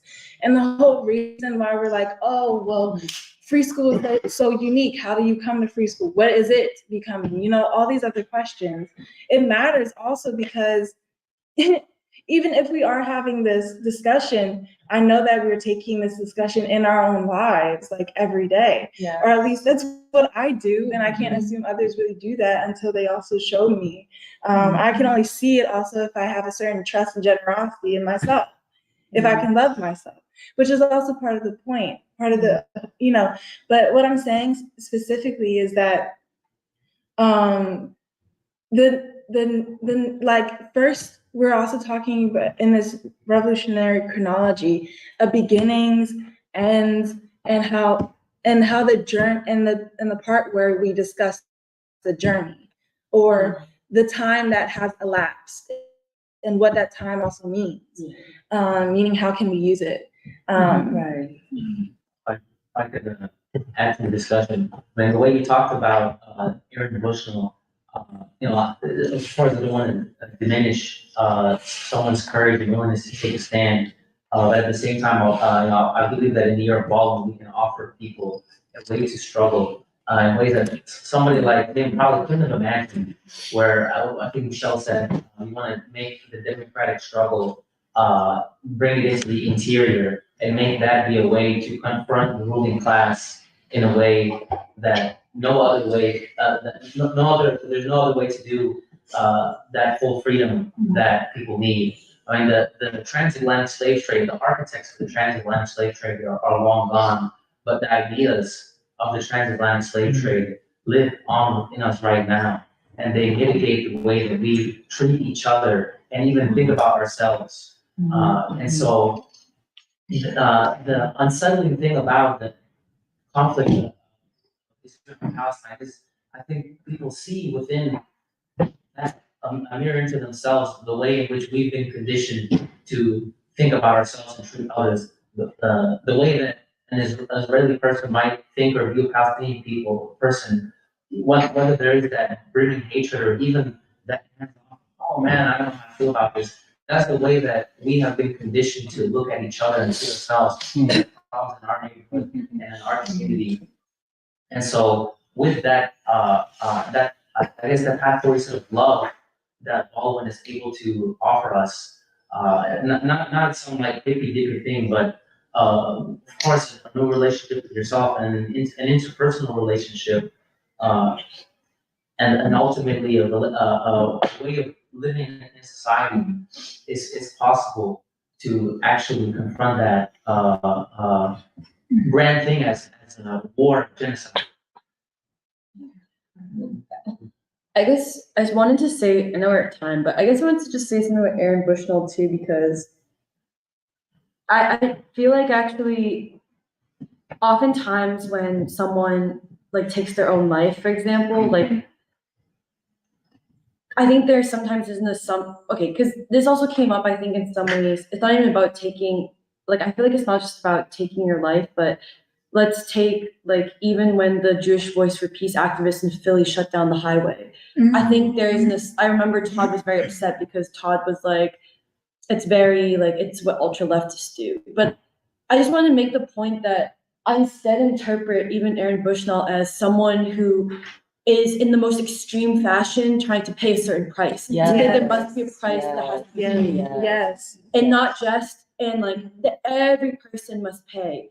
And that he, as a white person, however he sees himself, he was paying a certain price and wanted to make the point. And like, and I don't know the Buddhist philosophy behind it completely, but I will say I can understand, at least from an American point of view, because there's a difference between seeing him as a victim of circumstance, a victim of a certain trap, or mental illness, versus him making the choice to declare, I'm paying a certain price that I believe all of us must pay in our own ways. Yeah. And that was the point of the fire. And to say I'm willing to walk through that fire. And that's also in some ways what the quote that Michelle was bringing up with Baldwin, where Baldwin said, like, we all must, what was it? You must engage with that danger. You need to share in the danger. Like, I feel like that's similar to paying the price. Yes. Like, you must share in this danger. It's not pretty. Like, the birth of a new world is not pretty. It doesn't mean violent necessarily, but it means painful to face yourself, to face the price that must be paid so that the children in the future do not have to pay it. Yes. And I think that's why, and Aaron Bushnell, like him self-immolating, I don't think is reckless. I think for him, it was a deliberate price he was paying on behalf in the hopes that no one else would have to do it. Right. And so I just wanted to make that point because I actually think what he did, and I don't know why, because in some ways it was for me intuitive or instinctual, but I didn't know how to describe it or say it. But I think what he did was actually it's very similar in some ways to why I admire the Jewish Voice for Peace activists who are willing to say, like Alice said, like, if it means I must lose my family, so be it, because there's something I cannot lose and refuse to lose. Right. And that's my soul. Right. Also, you lose a lot in life. You just be yourself. Kind of like Muhammad said, accept your own and be yourself. That itself is sacrifice. The person that you were when you didn't know yourself, that person has to die. I don't think we should promote setting people. No, But I'm saying that people really misunderstand sacrifice. I just learned earlier today that the term redemption actually is a term that we use from slavery. Redeeming a slave, redeeming your body. So the price of redemption from a carnal standpoint, that's why even in Arabia, strapping bombs to each other, that was not the way of Muhammad, right? Blowing up markets was not the way of any prophet. But when you take a carnal perspective on something that could have been easy, treat people the way you want to treat them. Be yourself. And if you say you're a Jew, should you really be killing the people? Should you be allowing people to suffer? Like, just be yourself. And if you can't be yourself, you're a liar. And then you just need to be dealt with accordingly. But I think all of us is what we say we believe in. And I'm saying I think we should Okay. save Leo for next time. No, let's do Leo. Really? Yeah, we got time. Why don't we do Leo? I think it's very important because it's right on our in our heads because we just did it yesterday. Oh, you want to start? There's just something I wanted to underscore because I just think this conversation or even Dr. presentation from the very beginning, like made me also like better and deeper understand or connect to with our interview and conversation with Leo yesterday. I just wanted to throw some points out there. I'm sure we can get into some more specific sort of things that we pulled out, but I just remember like this idea of like our conversation about a new revolutionary chronology also helps us understand our criteria for understanding who or like what makes someone a revolutionary. And I just think there's a way in which like the more we learned and spoke to Leo, the more I feel like that came through. And also he self-identified in many ways with those very things that make someone a revolutionary. And I feel like that comes from that sense of, I jotted down earlier also, like being an exemplar of a different morality and a different aesthetic. That was something I also feel like we really like learn from Leo as well, and just a sense of like I know earlier we also mentioned like how do you get like a John Coltrane in a system that preaches anti-human values or breaks people on the wheel of life. I also feel like a similar question is like how do we get a Leo Gadsden in the system? And I just think there's something really beautiful about the whole conversation yesterday. Like the background is just that Leo Gadsden is one of the premier jazz concert promoters and producers in the city, and has been doing so for so many decades, and has been doing so out of his own pocket and protecting and upholding, preserving this tradition of Black music, but especially jazz, and has done so at a time, as we learned, like when so much of this industry of like promotion and like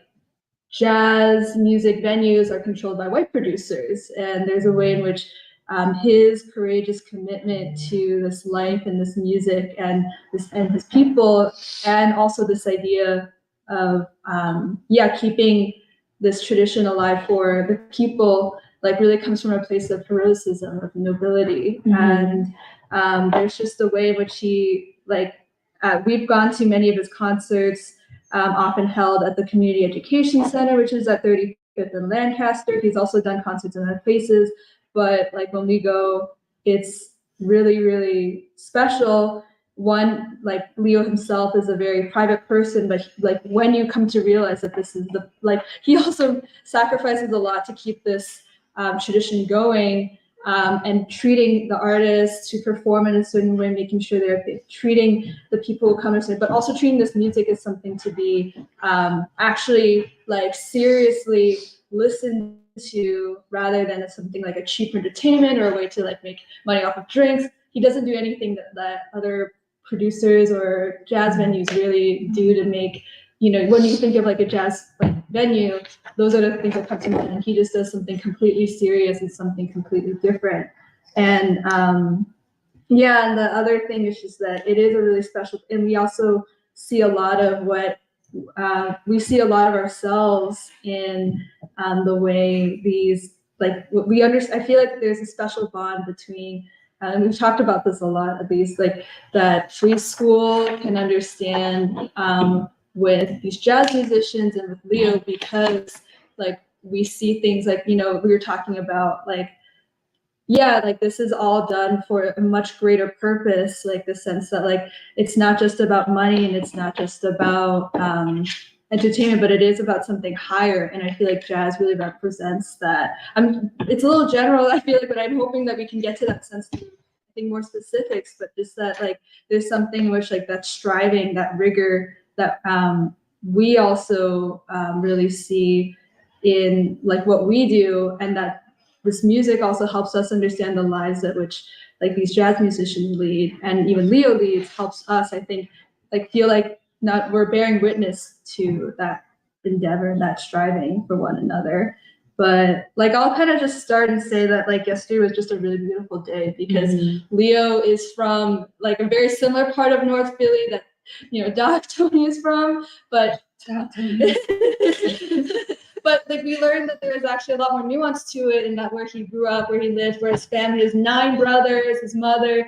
Actually, he might have more than 9 brothers, but he's like there's like 12 siblings I think total. But like they lived in various parts, but all part of the Tenderloin. And so when Leo walked up the street, knocked on your door, and like the look on his eyes, in his eyes, when he said like, walking up the street has brought back so many memories for me, like, and the way you embraced and the way you started rapping about like the families and the people you knew from back then. It's like, and it's not just like oh yeah, just like chatting about the good old days as much as like there's something much deeper about like learning about the life world of the Black proletariat in that, and like what produces, like again, like what produces someone like Leo, but also someone like you.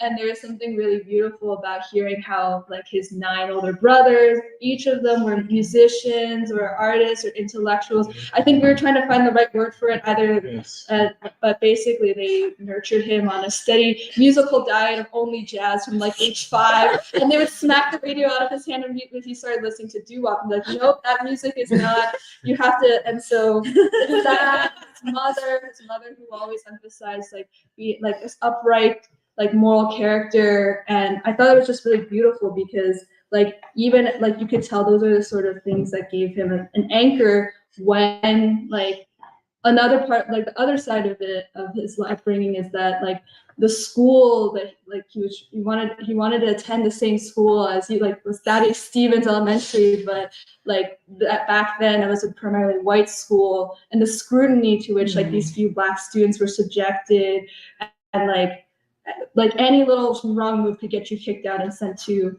like a different school, a school that like had a worse reputation, being more Black but also more dangerous, or that there was more like the quality of education was worse. And perhaps in some ways that could have been like true on one level, but that Leo also found that when he did go to Ben Franklin High School instead of it was like it was also a place where I think he found a lot of himself, but the sense that like those sort of pressures on his life, the pressures on like Black folk at the time, and working Black folk at the time, it like also was a condition of 2nd or 3rd class citizenship in many ways, but that there was something that carried like Leo through and many people through that, and that was like the upbringing, and that was the education, or the sort of like instruction that his parents, his mother and brothers really gave him.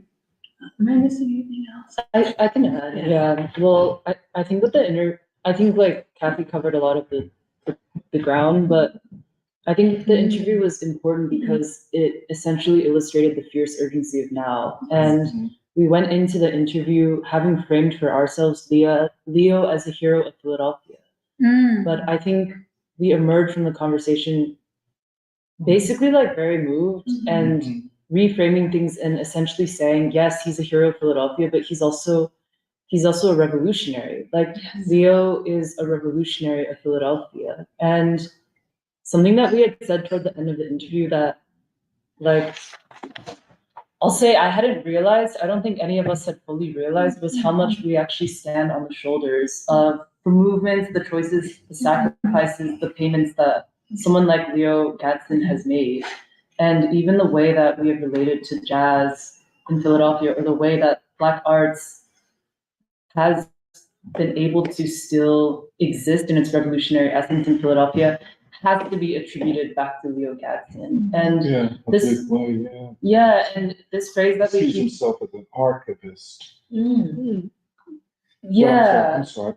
Yeah. But the thing is, he's also very modern, is what I'm trying to say. And I think he and Free School and Alfie Pollitt are unique in that we see the synthesis, we are witness to the synthesis between jazz and R&B, because it springs out of the life world of the Philadelphia Black worker, especially in that neighborhood in North Philadelphia. And you know this phrase that like we've kept using from Baldwin today, to share in our danger. Like we read Baldwin in this literacy campaign so that we can share in the danger of what Baldwin has witnessed. I think that for like the artist, the revolutionary, the jazz musician in Philadelphia, you have to see what Leo Gadsden has seen, and that's what his life represents. because something else that was really important when he was telling us about his upbringing and the influence of his mother and brothers especially is that we learned that he was the second to youngest in a family of 12 siblings, right? And his oldest brother was born in 1924. And so the instruction he received from his brothers was like this chronology, right? His beginnings, where he said, listen a bird, you have to listen a bird. I'm gonna make you listen a bird. Bebop.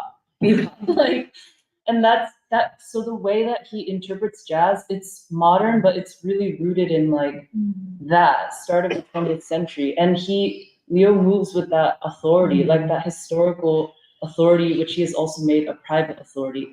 Like he is a moral human being. And that's what made all of us very emotional because as Kathy had mentioned, he's very private. And I was actually embarrassed and a little ashamed after the interview because I felt that I had underestimated him. Like I did not really know what his life was about. But he, in a lot of ways, talks very much just like us, where he says, I have to do what I do because if I don't do it, I'm afraid that this link will be broken. I'm afraid it will be lost because I've seen what happens when this music falls into the hands of white people. And I am a bulwark. Like I'm a bulwark for the people, for the legacy of the city, my family, like my brothers, my brother who was a painter, my brother who got strung out. Like he's seen all of that. He saw death in the Vietnam War. He saw those students at Lincoln. He saw the nation. Like, you know, and so I think he's very important to us. And he's very important to the city and to the future. And he's steady too. Yeah. So the last thing I wanted to say is the way that we want to conceptualize the editing of the interview, which I think is in many ways one of the most important parts, is like we drew inspiration from the Barbara Bullock interview, which was done recently, and how it's not so much an oral history that we're trying to convey, so much as putting forth Leo Gadsden's life as an expression of the fierce urgency of now, but also like a tool, right? Or like a sword that sharpens the struggle for this moment. And talking to Leo Gadsden also made me realize how messed up the jazz scene is in Philadelphia because he is not known, but not just that he is not known, it is a deliberate erasure of like Leo Gadsden as the source, like the source of this song in the city. And jazz will never be white. Like jazz is what we witness in Leo Gadsden's life. It's seeing what he has seen and what he lives by. So the categories we want to break it out into is essentially like his brothers and his mother, and like what that basis meant for his life. It's growing up in North Philadelphia in the Tenderloin neighborhood, you know, that produced so many artists that we've talked about before. It's Lincoln University, it's the Vietnam War, and then it's jazz and soul together. Like, right? Because he brought Cecil Taylor to the city. He brought Ahmad Jamal. He actually said this, and this is very vulnerable of him to say. He said, there was just one time I was turned down and I cried like a baby after, and it was when I asked Yusuf Lateef, and he said, get out of my room. And then Tony said, well, why did he say that? He was like, I just caught him on a bad day, but I cried like a baby. Yeah, all these names. And then, but with that suffused with the Philadelphia sound, the R&B, they're together, like they're interlocked. Because he also threw dance parties. He also, so he's a man of the world who also brought the world to Philadelphia and gave Philadelphia to the world. And so I think he has like all of my respect for that. Just one thing, afterwards, it was so compelling that we couldn't separate from one another, the three of us. But this is not directly connected to the interview, but did one of y'all take my Barclay Hendricks? I did. Oh, you got it? Oh, okay. Just wondering what happened to it. But I guess it throws light, a certain different kind of light on the interview and the conversation with Leo, because then, because Michelle is into photography, and so she was talking about a trip she made to Brooklyn and how she met this young photographer, this young Black photographer, and kind of up there now. And she was showing me some of his work and some work of another photographer, black photographer. And every photo, I'd say, I don't like it. I don't like it. You know, I don't like it. Everything that she showed me, I didn't like. And I didn't like the portrayal of black folks. It was complete. It's like, you know, all the photographs of black people, all we do is hang out. We're hanging out on the subway. We're hanging out on the street. We're hanging out in the playground. Yeah, like street. Yeah, it's so-called street photography. But everything was weak. Everything. I mean, it insulted me. And so then I said to Michelle, I said, I dig Gordon Parks. And we went to Gordon Parks, and it was immediately clear that one was tomming and cooning and trying to look at black people through the white gaze. There was no two ways about it. It was stereotype. It was, all of this entertainment, just bullshit. And then you saw Gordon Parks. It was a different universe. And I felt the same with Leo. Then came Leo, where there'd never been a black producer of jazz in the city of Philadelphia. Then came Leo. Dead out of the Tenderloin. And he's, we talked about this, the geography, because I'm from 12th and Wallace, he's from 8th and Wallace. Yeah, down there, the same place where Mumia is from. You know what I'm saying? That's, sometimes we call that the original Tenderloin, And I mean, there's a whole story behind that, but there are things about him and where he's from that are different than me and where I'm from. Although we kind of intersect, but just that difference of him being from 8th and Wallace and me from 12th and Wallace creates something very different. And his brothers and his mother imbued him with a certain consciousness. I mean, to have all these brothers who taught him from when he was 5 years old to listen to Charlie Parker. And he said about what he does, he says, I don't do this for money. I do it because we must save this legacy for our children. And then he said he is a revolutionary. And like he's a private man, but he's a very humble man. And so that. Yeah. Well, the last thing I'll say is, it's not like he has a really sharp critical assessment of the jazz scene in Philadelphia, which I don't think you would know unless he trusted you enough to tell you, because he's not public about it. And that's because he's humble.